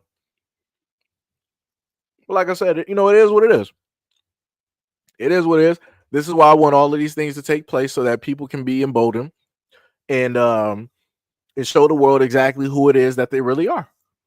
That's it. That's it. That is it. Like I said, they would rather have somebody who was, in a sense, anti-American representing the United States versus somebody who was like, yo, I'm going to literally show you throughout the films how I basically work, meaning Falcon, right? I'm going to show you through the films how I basically work, how I'm a good sidekick when it deals with Steve, how we got this partnership and this friendship, how we work well together. And I'm going to do all of the things that I do without a super soldier serum. So going back to the speech where Anthony Mackie was literally telling people on the stage, I'm talking about in real life, he was telling people on the stage that, you know, in this role, he feels that anybody could be Captain America. That's what he means, because Sam, for all intents and purposes, is an ordinary dude holding the shield. That means that anybody who is an ordinary man that's willing to sit up there and train and put in the work, you could represent the United States. You could represent America. You don't need to be a super soldier. You don't need to be a drug addict. I'm just going to, for all intents and purposes, that's how I got to sit up there and put it, right? I'm going to sit up there and put it like this.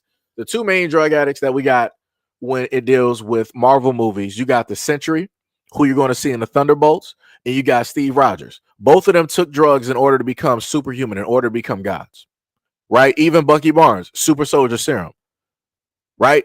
So Steve and Bucky, both super soldiers. The only one that is not a super soldier that is holding a shield right now is Sam.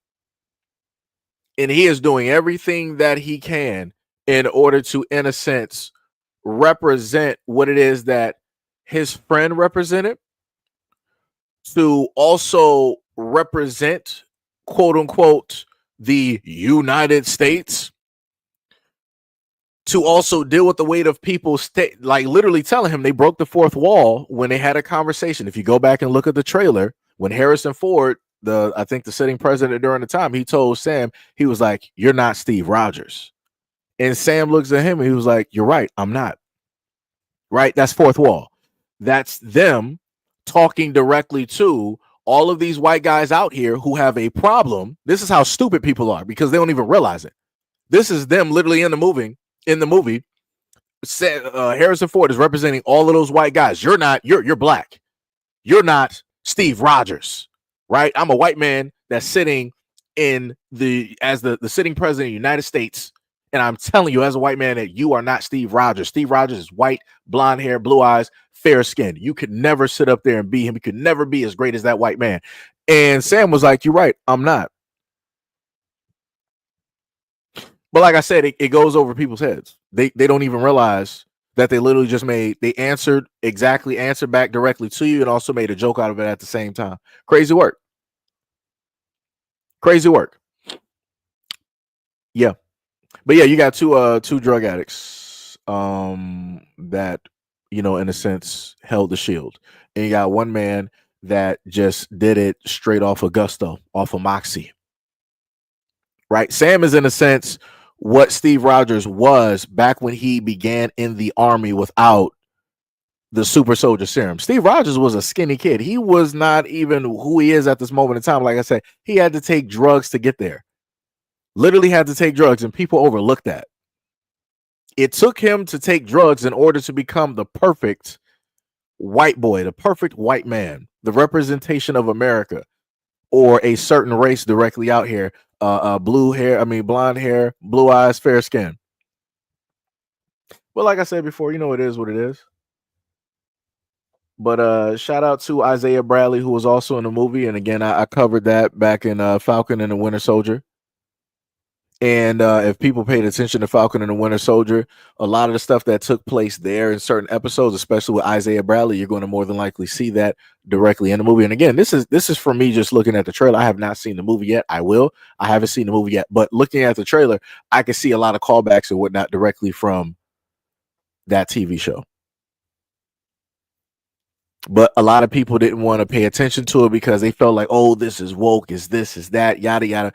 All types of crazy stuff. The same thing that they're saying about the brand new, what's the name of that game? Assassin's Creed, where it got Yusuke up there. And Ubisoft came out and said that you don't have to specifically play with either or of the character in order to experience the whole game. You can literally play with one character.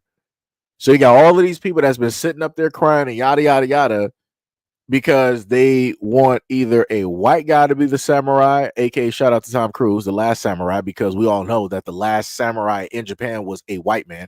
Shout out to him. He was the only one holding it down because the Japanese men couldn't do it. Crazy work. Or they wanted a Japanese man to sit up there and do it. But realistically, even if it was a Japanese man, people were like, okay, I want to make my own character. I don't want him to be Japanese. I want him to be blonde hair, blue eyes, and all this other, right? It'll be that. The only person that they probably would not change, and I'm talking about those white guys that like to play these games, they wouldn't change the Asian female. They would leave her just as is. So like I said before, it is what it is. I mean, I talked about Isaiah Bradley before, and they also got a book. I forgot what it was called. I think it was like The Truth of Stripes or The Red, White, and Blue, something like that. But it basically deals with how it is that they created the super soldier serum and the many trials and tribulations that went on, and how it is that Isaiah Bradley, in a sense, went on a mission that he wasn't even supposed to come back from, because they were trying to get rid of him. This was also the reason that they stated that Isaiah Bradley could not have kids, because with his super soldier serum, they did not want a black man that had those abilities. If the super soldier serum went correctly, they did not want him to be able to reproduce, because that was their fear. So they made sure that when they gave him that, he was also sterilized. But people don't like to talk about that, though. And the sterilization deals with real world things that take place to the black community, where the governments here would decide to experiment on black people and tell them one thing but really be doing another, doing all these experiments. You can also take this directly back over there to Kenya at this moment in time, where a sitting official has stated that they were getting WHO directly up out of there, that they're not having a World Health do anything with that nation, because they found out that they were sterilizing their citizens. But this is when so I want people to remember, whenever it is that you hear these people out here want to say everything is woke, that means that they don't want to hear things going on in the world. They're not trying to hear that in their fantasy, because in their fantasy, they feel like the world is perfect. If it's not perfect, then they, as insert white individual, is there to make it perfect, and everything is going to be everything. That's it. Crazy stuff. Crazy stuff. My bad. I went off on a whole tangent. Let's continue. I went off on a whole tangent. Let me see. We did this video, right? Yeah, we did that one. So let's go to the next one. This is the most. Oh, we did that one. Okay.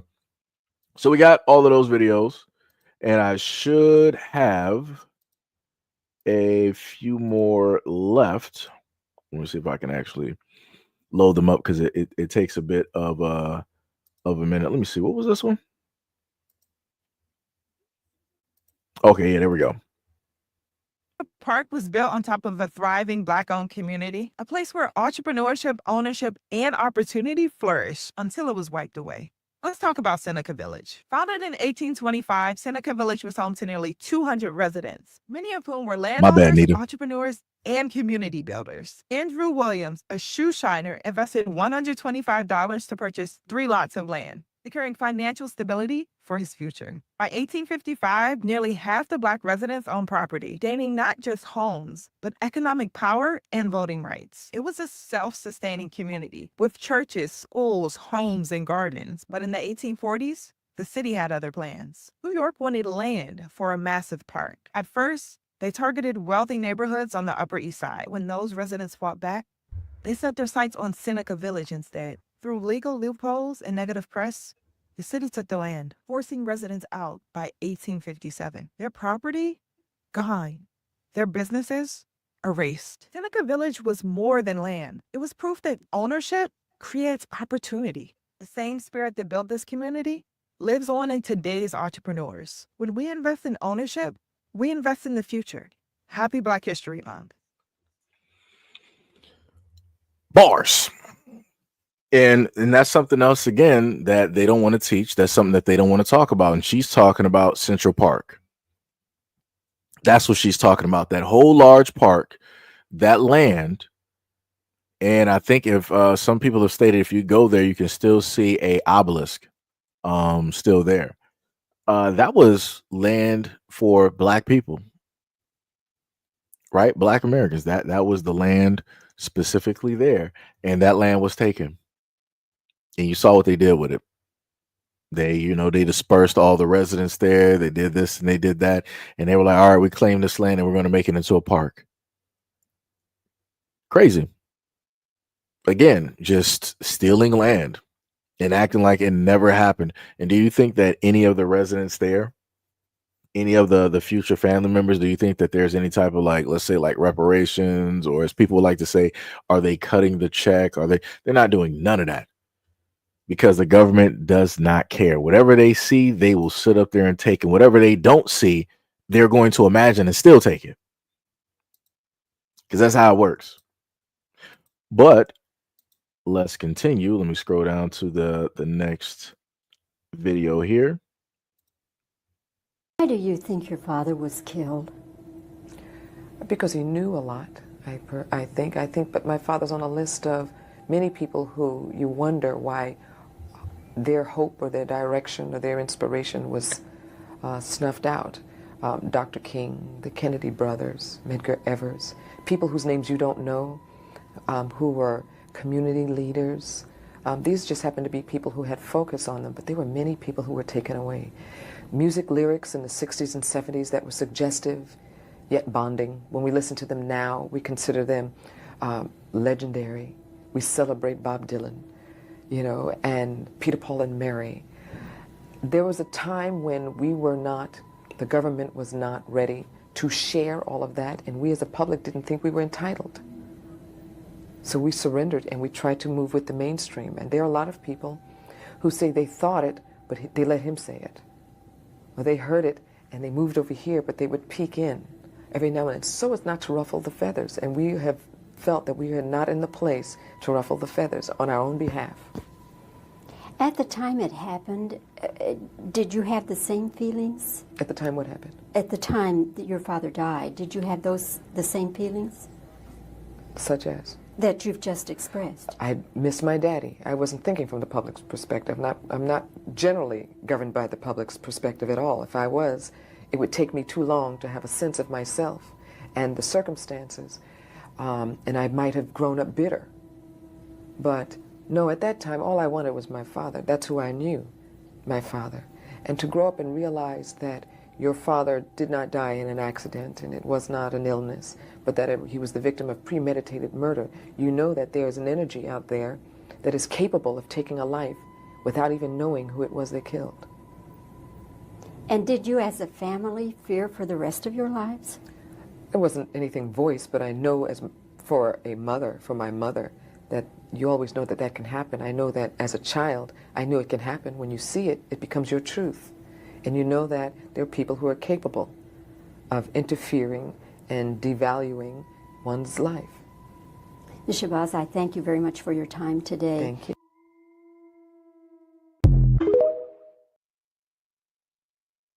Right?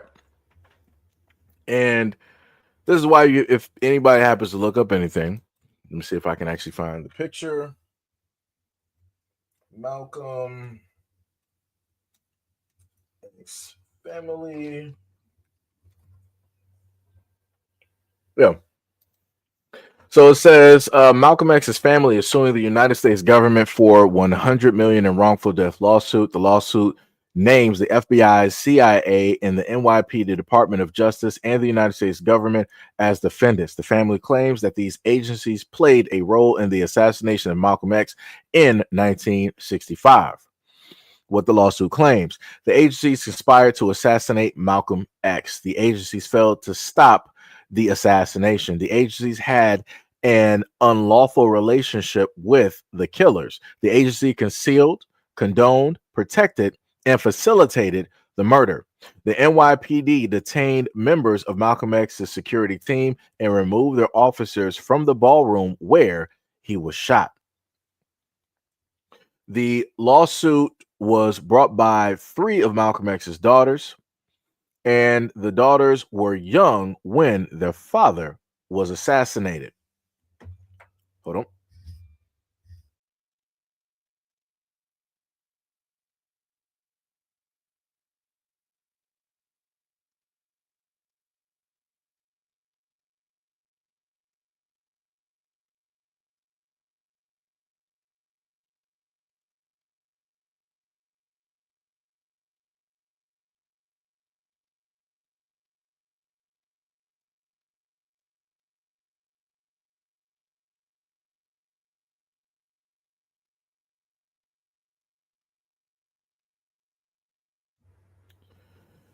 So yeah, yep. What else did I forget there? I'm sorry, I had to answer the phone real quick. They also said the lawsuit raises questions about government surveillance, the accountability of law enforcement, and the right to know the truth about historical events. Because again, that is a historical event, and again, these are the types of things that the school system and many others don't want to talk about, don't want to teach, because they are the ones that helped certain things, not so much in a sense, the school system, but I'm saying mainstream media, the governments.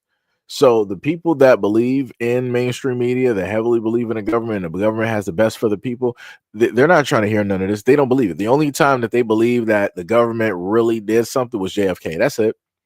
That's the only time that anybody actually believes that the government had it out for somebody. It was just JFK. When it deals with MLK, when it deals with Malcolm X or many other civil rights leaders, or even the Black Panther Party, when it deals with MOVE or any other organizations directly out there, everybody's like, no, that's not how the government works. No, that's not how the police works.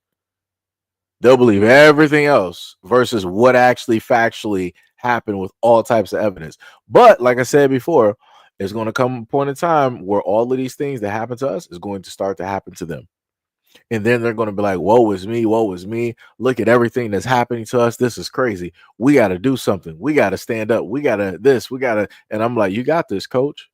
Just like you said that Black Americans were on their own. Like you said up there and said that we're just, paid victims or trying to be paid victims.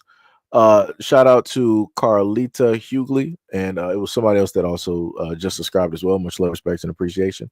But just like how you guys sat up there and told us that none of this is historical, none of it is factual, and we're just victims, or just trying to portray ourselves always as victims to gain sympathy instead of pulling ourselves up by our bootstraps, I'm going to return the exact same favor.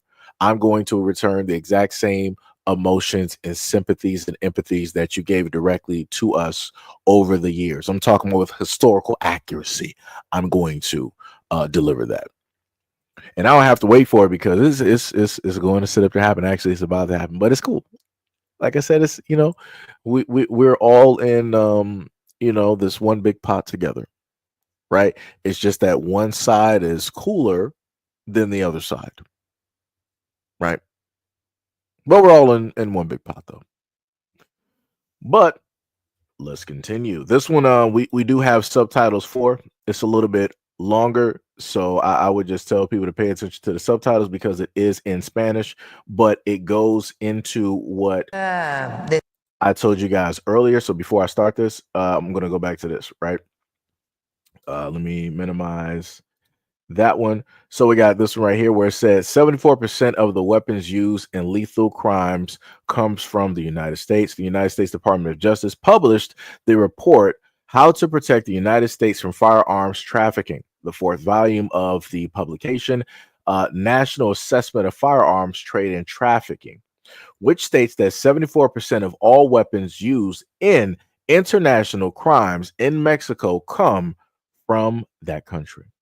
Right. So again, like I told you guys way earlier, like an hour plus ago, that this was going to come right back up. This is what I was talking about. So let's get into it. Designación de terroristas de los grupos delincuenciales en México, los llamados cárteles, es una decisión que toma Estados Unidos. No es una decisión que hayan consultado con nosotros y no es una decisión que ellos toman. Tiene que quedar muy claro que para nosotros la construcción de la paz y la cero impunidad pues son elementos esenciales en la política de seguridad que hemos planteado, que más allá del nombre que pongan, evidentemente compartimos con el gobierno de Estados Unidos pues la lucha en contra de estos grupos delictivos, particularmente por su impacto en la violencia que tienen en nuestro país, además de evidentemente que cooperamos para que no haya el tráfico, particularmente de drogas sintéticas, aunque de todas las drogas evidentemente ilegales. Pero nosotros lo que queremos dejar claro frente a esta designación es que nosotros no negociamos la soberanía, como lo dije ayer. Esta no puede ser una oportunidad por parte de Estados Unidos para invadir nuestra soberanía. Entonces ellos pueden ponerles el nombre que ellos decidan, pero con México es colaboración y coordinación, nunca subordinación, no injerencismo y menos invasión. Hoy estamos enviando la siguiente iniciativa para incorporar al artículo 40 constitucional. El pueblo de México, bajo ninguna circunstancia, aceptará intervenciones, intromisiones o cualquier otro acto desde el extranjero que sea lesivo de la integridad, independencia y soberanía de la nación, tales como golpes de Estado, injerencia en elecciones o la violación del territorio mexicano, sea esta por tierra, agua, mar o espacio aéreo. Segundo párrafo o tercer párrafo del 40. Tampoco consentirá intervención en investigación y persecución alguna sin la autorización y colaboración expresa del Estado mexicano en el marco de las leyes aplicables. Esta es la iniciativa para el 40 constitucional. Y en el caso del 19, vinculado con este artículo, a cualquier nacional o extranjero involucrado en la fabricación, distribución, enajenación, traslado o internación al territorio nacional de manera ilícita de armas y a cualquier extranjero que realice actividades al margen de la ley vinculadas con los párrafos segundo y tercero del artículo 40 de esta Constitución, se le impondrá la pena más severa posible, así como la medida cautelar de prisión preventiva oficiosa. Estos son las dos modificaciones que estamos enviando a la Constitución. ¿Qué significa esto? Colaboramos, nos coordinamos, trabajamos juntos, pero no hay injerencismo, no hay violación a la soberanía. Eso es lo que queremos que quede claro en esta definición que han decidido el gobierno de los Estados Unidos y el Senado de los Estados Unidos para el nombramiento de grupos terroristas, a los grupos de la delincuencia organizada, a los 6 grupos de delincuencia organizada que nombraron. Este es lo primero. Lo segundo es que la Secretaría de Relaciones Exteriores está trabajando, ya lo vamos a presentar aquí, porque la demanda que tiene el gobierno de México a las productoras y distribuidoras de armas, y después de la resolución del 8 de enero del Departamento de Justicia de los Estados Unidos reconociendo que el 74% de las armas incautadas en México provienen de los Estados Unidos, dado este nombramiento, pues tiene que haber un vínculo entre quien le vende a las armas a estos grupos delictivos que hoy han sido catalogados con este nombre por parte de los Estados Unidos. Entonces va a haber además una ampliación de esta demanda por complicidad de aquellos que vendan armas que son introducidas en nuestro país. Entonces, estos es los dos temas que queríamos presentarles, y como lo mencionamos ayer, para nosotros México es un país libre, independiente, soberano, y siempre vamos a coordinarnos, a colaborar en el marco de nuestras constituciones y de nuestras leyes.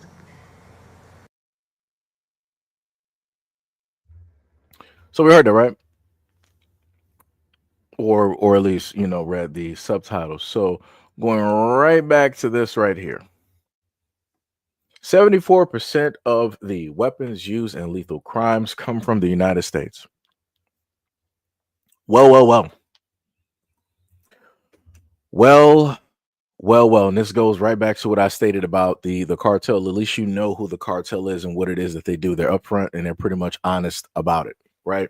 When it deals with the United States government, you never know, because they're not going to specifically tell you. They're going to sit up there and make it seem like everybody else is the nightmare that the United States, propaganda is purporting to be. But yet the United States government is doing far worse. Everything that the United States government has ever stated to people that every other country is doing, the United States is doing that 10 to 100-fold.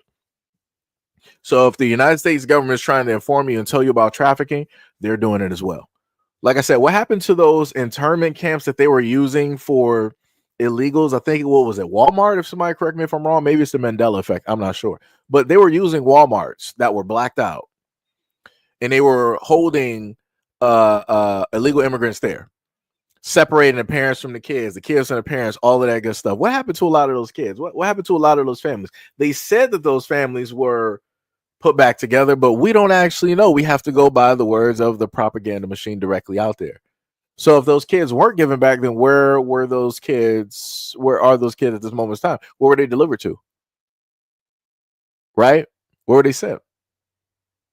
Because if they're illegal and you sent their parents away, that means that you don't have a specific way or a means to get into contact with those people, because you don't even know who they are. You don't really got a record of those individuals. You don't got a place to contact. You don't got no paper trail, no nothing. If we're talking about, weapons being directly out here, right? So go into the fact that she stated, and using documents from the United States, that 74% of the weapons used in lethal crimes come from the United States. Think about all the crime that take place in the United States. And I'm just going to, let me use it, the white terminology, in urban areas, in the ghettos across America, in these Democrat-run cities where all these blacks live. Think about that, right? So if 74% of the weapons that are used in lethal crimes comes from the United States, where are the weapons that are on the streets in the black community coming from? Because the only people that will really be able to give those weapons freely over would be the United States or the police, because the police gets weapons off the streets and they collect those weapons and then redistribute those weapons back onto the streets. Again, an endless loop of crime, right? Because it's amazing to me that police can happen to confiscate weapons, but then more weapons just tend to show up. How? If people are out here working, if people ain't really doing the things necessary, how are they able to afford military grade weapons? But it's like nobody ever has an answer for this. They make it seem like every single hood that is in the United States, across America, that is in the black ghettos in these democratic cities, they make it seem like all of these dudes are just breaking into military infrastructures. Because there's videos out here that I've seen on TikTok, on X, with young dudes out here pulling out weapons I ain't never seen before. They got all types of foldable guns. Some of these guns, like I've watched years ago when they have like these gun showcases, right? And now I'm sitting up there looking in 2024, 2025, and I'm seeing young dudes out here on the streets with these. I'm like, how did you get that? How? Where'd you get that from, brother? Like, who gave that to you? Who handed that to you? Because that's a freebie. Because like I said before, and people got to understand, in a lot of these gangs and a lot of these groups around the United States, you have a lot of cops that are undercover that are there. And they are the links that enable a lot of the crimes to take place around the country. But again, nobody wants to look at that. Nobody wants to look at the fact that you got a lot of these dirty cops that are in bed, deep in bed, with a lot of these gangs that enable a lot of these crimes, a lot of the selling of these drugs. Y'all got to understand, you got a lot of cops out here that are in these gangs and they selling drugs. They're selling opioids. They're making and distributing a lot of this stuff. And this is what they're paid to do. So not only are they getting paid on the tax dollar, right, by the citizens out here, but they're also getting hand over fist when it deals with them making and distributing these illegal narcotics that are taking and destroying lives in communities. But like I said, nobody wants to talk about that. Like I said, there's a lot of things going on directly out here. Like I said, shout out to the female Mexican president out there. Shout out to her for stating that the United States government is an accomplice. They're an accessory. They're a causation of a lot of things that are taking place amongst their citizens there. Shout out to standing up and listening. Because just like how the American government is complicit in that, they're complicit when it deals with the black community as well. And a loss of lives of young black men, young black boys, the destruction in the black community by way of guns and drugs. Because they enable it. Because it's the main way that they're able to sit up there and make money both legally and illegally. Because if people don't pay attention, you got to understand, what do you think that the United States government, let's say that you got a black dude out here that's a drug kingpin, he's worth like 22 mil right now. And they happen to do a raid directly on that dude, and they confiscate the guns, they confiscate the drugs, they confiscate the money. What do you think happens with that money? They don't burn that money up, they keep it. It's off the books. They'll divvy it up and split it in between one another. They'll sit up there and save it for a cold day. And then the guns that they find, they'll be like, okay, well, we're not going to melt these guns down. These guns still have value. So we're going to take one of our undercover agents and we're going to have him, go to a lot of these gangs, and he's going to be a weapons distributor. So we're going to take some of the drug money directly from them. They're going to pay us for these weapons that they shouldn't have, that we already confiscated from this drug kingpin. And then now we, as the police, we got more money in our pocket on top of the federal dollars that we're getting from the government. But like I said, nobody wants to talk about this, though. Nobody wants to talk about how you have these things going to and from, and how the only way that they're able to make the money, a lot of these police organizations and whatnot, the only way they can make a lot of this money, especially in black areas, is if crime is happening, is if everything is in a perpetual motion where they control it. Because if you just take out crime and you take drugs out of the black communities, what now do these politicians have to stand on? What policies do they have? They don't got nothing. Because if crime is going down, that means that, guess what? People are then going to school. People feel safe. People are spending money. People are investing. Then it also means that the life expectancy in a lot of black communities is going to go up as well, too. Because you don't got to worry about your 15-year-old walking across the street trying to go get some milk or whatnot and not coming back home because he got shot in a drive-by or whatnot, or in a dispute. You don't got to worry about that.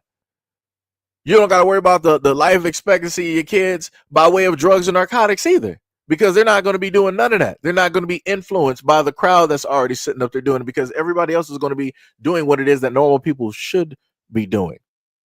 Being healthy, being educated, exercising, living their life directly to the fullest, and not ignorantly, and not pulling some YOLO because you only live once. because you're living your life by the seat of your pants, doing alcohol and drugs back to back and sucking up gas, trying to get high every day, even in class. If you take a lot of these things directly out here, a lot of the politicians that we have in office, they would actually have to do work. When you have crime, when you have drugs, when you have murder directly on the board, politicians don't got to do work. They just got to regurgitate the exact same thing. I'm going to stop crime. I'm going to stop drugs. I'm going to bring our kids home. That's it. That's all they do every single time. They don't do nothing else. They harp on the exact same thing, the heartstrings of a lot of the parents that got slain kids directly out here, of parents that just had to bury kids, and that's all they do. They're very great actors, very beautiful actors. They'll be like, oh, I get on stage. I have kids too. I know what it's like. At one point in time when I was living in the ghettos, when I was growing up, and when you know, me and my sisters and brothers, we had to sit up there and, you know, share a slice of bread and a glass of water, right? They want to sit up there and bring some of the most far-fetched stories ever in existence to make you think that they've been somewhere, just to try to convince you to believe that they're sympathetic and emotionally there and walking with you when you put them directly in office, when realistically a lot of these people are walking away real fat because they're getting money not just off of the tax dollars from you, but they're also getting that because of the backdoor deals, because they're selling you out at the same time. Because like I said before, none of these politicians genuinely actually care about you. The ones that actually do care about you, they never make it. They never see the light of day because they'll make sure to bring up some type of gossip or whatnot or whatever, like, oh, such and such can no longer run for office because he was cheating on his wife for 25 years and he has a side family, right? They'll do some stuff like that. The ones that might actually do some change that were actually going to go against the system, those are the ones they'll get out real fast. Everybody else that's going to pretty much play by the rules and do what it is that everybody else normally does, they're going to walk that tight line, they're going to let them be. And that's what you see every single time. But here we are. We still sit up there and vote. You still got people out here that believe the government has the best interest for them and that the government is going to do everything for them. Like I said, shout out to Freezer. Shout out to the white folks directly out there. Shout out to the slave masters. Shout out to plantation owners. Because y'all the same fools out here that think that if you do the little job that your higher ups tell you to do, that everything is going to be square when it's never square. Drug dealers will sit up there and tell you that. Just because you sit up there and pay them the exact money doesn't mean that you don't owe them more. Again, the exact money was not the exact deal. Once you're in, you're in. When they say that you're out, you're dead. And that's the way that it works. And for a lot of these fools directly out here, these plantation owners, whatnot, or whatever, that want to run their mouth online, and they feel like, you know, this presidency and the government is the best thing since like sliced bread and yada, yada, yada. Like I said before, you know, a lot of people are going to figure out some stuff. A lot of people are just on a high right now because they feel like they were right. They feel this and that and yada, yada, yada. But once all of that subsides, reality is going to start to set in. But, you know, that's going to be too late for a lot of people because it's not going to subside up until probably the third run of an election, if the legislation passes and it happens. And by then it's going to be too late. But like I said before, at this moment in time, you got protests, but you know who are missing directly out of those protests from the video that I showed you when they were talking about Michigan, they were talking about this. They weren't talking about black cities because black people, like, we are taking a break. White people and everybody else, y'all got this. Y'all, this is what you wanted. This is what you voted for. There you go. You got one of your own directly in office. He's going to make it great for you guys. No matter what the sacrifices, no matter what you got to sit up there and give up, you're going to get what it is that you wanted. And here you are. So like I said, I don't understand why anybody white is trying to protest. Y'all got what y'all wanted. Like I said, I don't even care if white people, you got white people out here that are Democrats. At the end of the day, a lot of people want to see their own reflection. So I don't care how blue bleeding a lot of people directly are, where they're like, oh, I'm a Democrat. You know, I date black people. I don't see color. I was in a BML protest. I got mixed grandbabies and da-da-da-da, all this other. You still, at the end of the day, in your heart of hearts, you still want to see somebody that is reflective of you, that represents the United States, because inherently it is in you, just like it's in everybody else. The only difference is one party can be honest. The other party can be honest. That's the only difference. One party is truthful.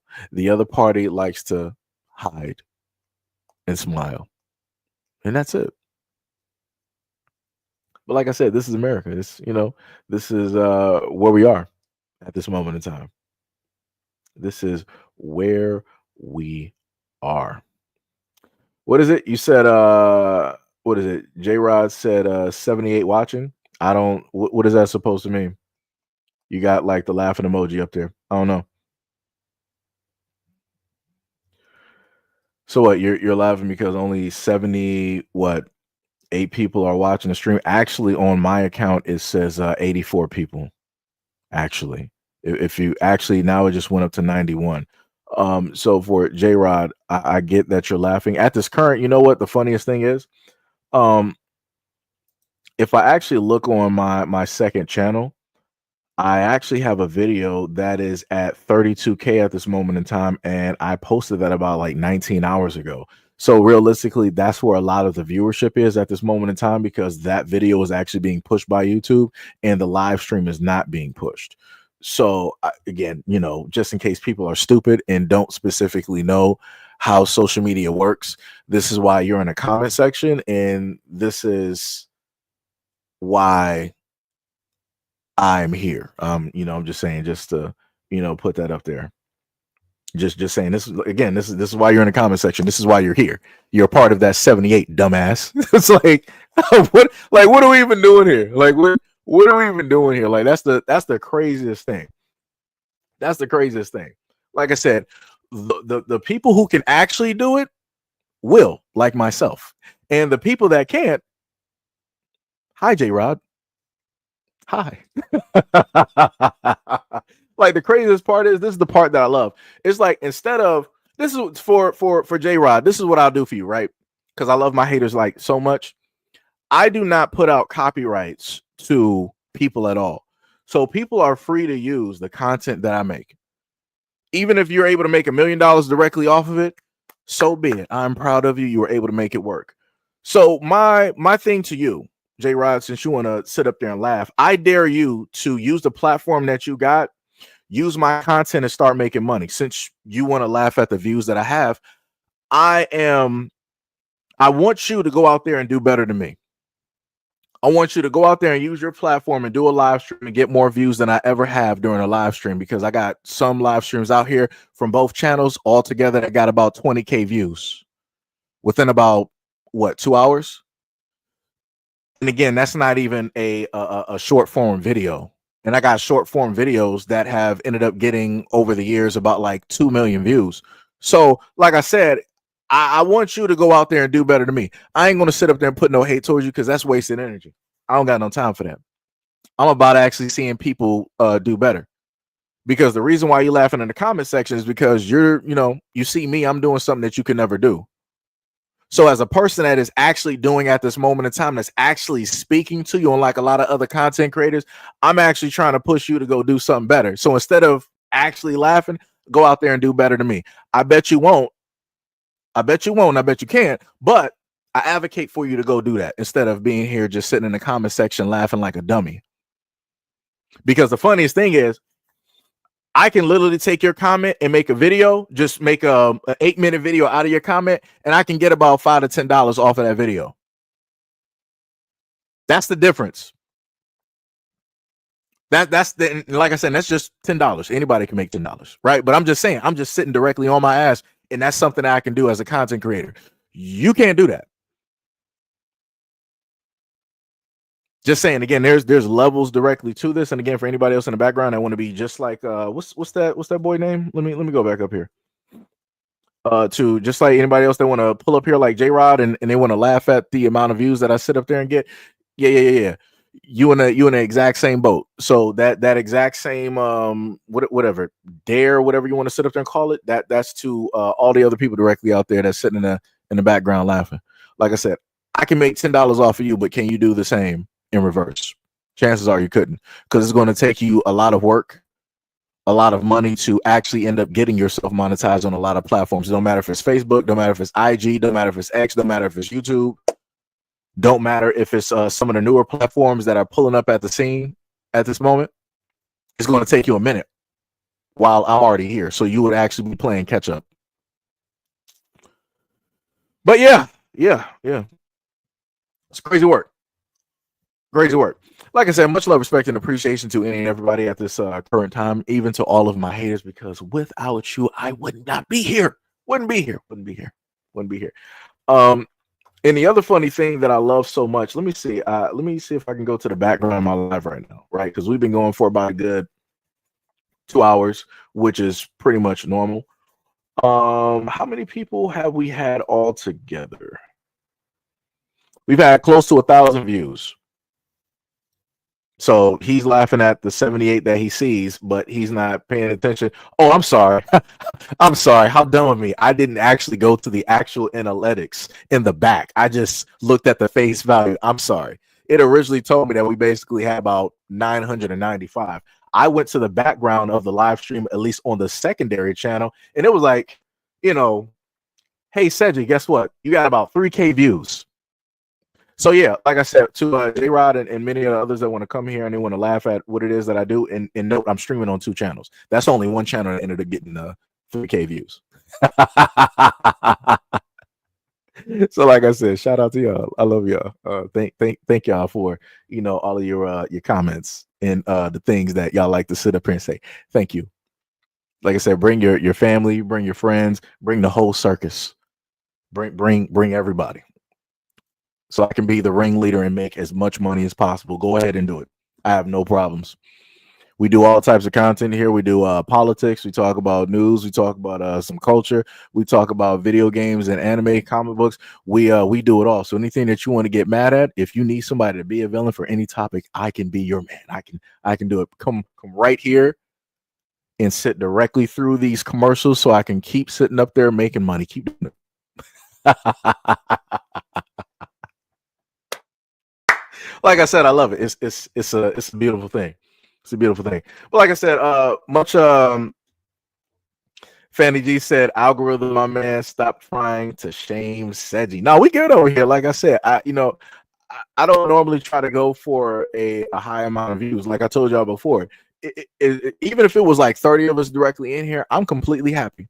I don't have no problem. It's 30 of us. We're sitting up here chilling.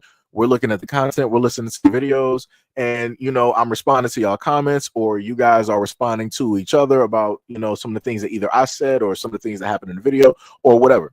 Like I said, I'm completely cool. Like the numbers, I'm ecstatic about the numbers that, I, in a sense, have. But again, even when it's just a little bit of us, it's, it's cool. It's no problem. So, like I said before, people don't even realize that being able to actually keep at least a decent number of 78 or 80 or 90 is quite decent. If you think about that per minute and per 10 minutes or per 30 minutes or per hour, that adds up. But, like I said, people only want to pay attention to what it is that they think that they know versus actually knowing the analytics, how the system work and everything else behind the scenes. It's crazy. It's diabolical. But who is it? Loon Squad said that you don't make money from live streams, though. I mean, I guess. I mean, if you're telling me that I don't make money from whatever you say, who was that? Goon Squad Nate? Whatever you say, bro. You know better than me. You can clearly look at the background analytics and everything. You know better than me. I'm not even going to debate you. If you say that I do not make money from live streams, no problem. I will go directly with what it is that you say. Like I said, I ain't going to debate y'all nothing, because a lot of y'all felt that y'all know more than me. I even had people at one moment in time trying to sit up there and pocket watch channels, trying to tell me how much it is that I make in a live stream. I'm like, so that's how much I make? I'm like, word? I'm like, I did not know that. Wow. And I'm like, well, since you are quote unquote, I'm not talking about, and this is not to you, Goon Squad Nate. This is the example from another person from like years back of a live stream. For that person to specifically want to pocket watch and try to tell people what it is, that I make, this is when I was like, okay, well, if this is what I make, this means that I can directly tell people how to be a content creator and what it is that they should do and what it is that they shouldn't do. That would make me even more of a teacher. So, like I said before, that dude gave even more validity on why it is that I can, in a sense, tell people certain stuff. Because if I'm already doing this, if I'm doing what it is that this person is saying that I'm doing, then obviously I know more than the other person. My information would be more worth of value than some random just sitting up there talking. So, that's how I look at it. that's how I put it. As John said, SEIJIHITO is about putting out info, and it is good. That's all we need. Yeah, like like I said before, on a multitude of live streams, I told some of my largest haters directly out here, go out there and make a video. If you feel that I'm wrong on any of my content, go out there and strip the content or whatever, and you can make a video. I had somebody literally do stills of my face, and they went over a live stream or a few of the videos that I did. I'm like, all right. And I'm like, I watched all 4 of those videos that person did. It didn't make any sense. It really wasn't coherent in a sense. They made some claims that just did not make any sense, but I enjoyed myself. I laughed because I'm like, yo, the stuff that you're saying is crazy, but your voice is funny. So I'm like, whatever. And I was like, I wish you the best. I wish you the best. If this is the way that you end up starting your YouTube career and you end up getting monetized, just to let you know, I did that for you. Like I said, that's all. As long as I'm there to support you in one way or another, that's all I care about. I'm talking about for the haters. just talking about for the haters and stuff like that. But it's crazy. It's crazy. Rabbit said, imagine being a grown white adult and you're trolling online like a little kid. No wonder white women are turned off by these racists. Yeah, it'd be crazy like that. It'd be real crazy. What was a New Era said, get them. FBA JO said, dude is a bum. Travis Dixon said, first time viewer, good stuff, bro. Much love, respect, and appreciation. Let me see. FBA said, Rick Bozo. What do y'all say? It's not J-Rod SEIJI, it's pronounced Jared with a D. It's white trash teens. Hey, it's it's whatever it is for me. I mean, I don't really care, but yeah. But like I said before, and I told people previously, when it deals with content creation, do the stuff that you are interested in, do the stuff that you got a passion about. Because if any haters out there want to do content specifically around or whatever it is that I talk about, you're not going to have that much hatred in your heart to carry that for a long amount of time. That's not going to stay there, and it's going to show in the content because you're going to get tired. You're going to get burnt out. You're not going to have the energy to consistently do every single day. And now you're going to be locked down after going through like 50 videos, regurgitating the exact same thing, trying to be angry, trying to be mad, trying to be rah, rah, rah, and all this other type of stuff, when realistically you would rather do and talk about something else that you're passionate about. But here you go. You started your content here. This is what people expect of you. And now you're stuck. And the people that love you doing this hating type of content don't want to see you venture anywhere else. So again, that's why I try to tell people, like, hey, if you're going to do content creation, you better make sure to diversify. You better do things vastly differently, and you better figure out something. Know what it is that you are passionate about. Know what it is that you specifically want to do, right? But yeah, that's pretty much it. So again, shout out to the first one that showed up laughing at the amount of viewers that we had. Shout out to all 75 that are currently here at this moment in time, and over the 2 hours and about 30 minutes that we've been here. Shout out to the 3,000 that have shown up on top of the 700 plus that are currently watching one of my videos that ended up making it to about, let me go back to the, on my end, it tells me 28,285 with 337 comments. Go to the front of the page for me, refresh, it'll then tell me that it's at 32,800K, and people watched about 7 minutes and 25 of that video. So yeah, shout out to everybody that's currently watching that video and blowing that up on the secondary channel. Shout out and much love and appreciation. And again, while I was asleep, shout out to everybody that was hitting the subscribe button on any one of the channels, because that was going off while I was asleep. So shout out to y'all. Much love, respect, and appreciation. Much love. But yeah, that is pretty much it, folks. else, it is time to set you guys free.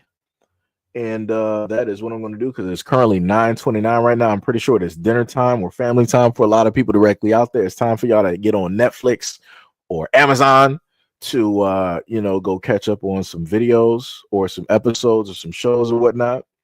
So much love to everybody. I'm probably gonna go give me another slice of pizza because I had two, and my cup of Coke. So everything is empty. So I'm about to go refill and probably catch up on some video game trailers or something like that. So yeah, also I want to give a shout out to everybody who came through on both channels who stated that they would like to see different content such as video game content on a secondary channel. If I can go to it real quick, we got about 36 comments and we got 184 likes. Much love, respect, and appreciation to all of you guys who pulled through on that one. And let me go over to the other channel real quick. And let me see. What's that? Okay, it's a whole different day. Also, shout out to the 89 people that subscribed to the first channel as well. And let me go to the community and see how many we got on this post. It might be a little bit fewer. Yeah, it is. So shout out to all 17 people who pulled up on that one and the 3 comments that we have directly up there. Let me see who left comments on here. We got Dark. We got, Morris Walker. We got DeMonte in the building. Wait, what did he say? He said, I've been trying to play with Madden for years, even though the game is janky. Yo, let me say, I don't even got Madden, man. Like, I mean, it's up there on Game Pass. Every year I look at it, I'm like, yo, I could download Madden and actually start back playing. The last time I really played Madden was back when Marshall Faulk was on the front cover, and that was I was playing with the Rams. And it was just because I like the Rams, because I like the old school, the blue and white, the retro jerseys and whatnot. But yeah. I really ain't played sports games in a minute. So he'll probably get me. Like, it's been a minute. Like, I'll probably be, playing that like I got like 2 right hands or something. Like, I'll be looking crazy out there. But yeah, like I said, we'll sit up there. I'm gonna figure out if I'm gonna do it during Mecha Break, which is coming out on the 23rd of this month. We also got Monster Hunter that is coming out as well too. I do plan on getting that. I did want to buy the brand new Dynasty Warriors Abyss game. I'll probably buy that today, and I might do something with that one. I'll probably go through the controls real quick and figure out some stuff. But yeah, we got some games that I'm looking at that I will more than likely stream directly to you guys, and we can just go through it, either make fun of the game, people can ask questions, or just normal stuff, stuff of that nature. So yeah, much love, respect, and appreciation. Thank you to all the gamers out there. And much love, respect, and appreciation to everybody else out there, even if you are not a gamer and you've just been with the channel for a long time and you've enjoyed the content. Thank you for everything that you've done. Thank you for buying t-shirts. Thank you for buying shoes. Thank you for any and all donations that you've given to the channel. Thank you for being a part of the Patreon. Thank you for over the years being a part of the membership that I've had on the channels. Much love, respect, and appreciation, because I would not be here. I would not be able to do the things that I do consistently if it was not for people like you. That's why I'm still here. So again, I will catch you guys later. Go have fun, go spend time with your family, get your feng shui in order, and I will catch you guys in the next live stream. Peace.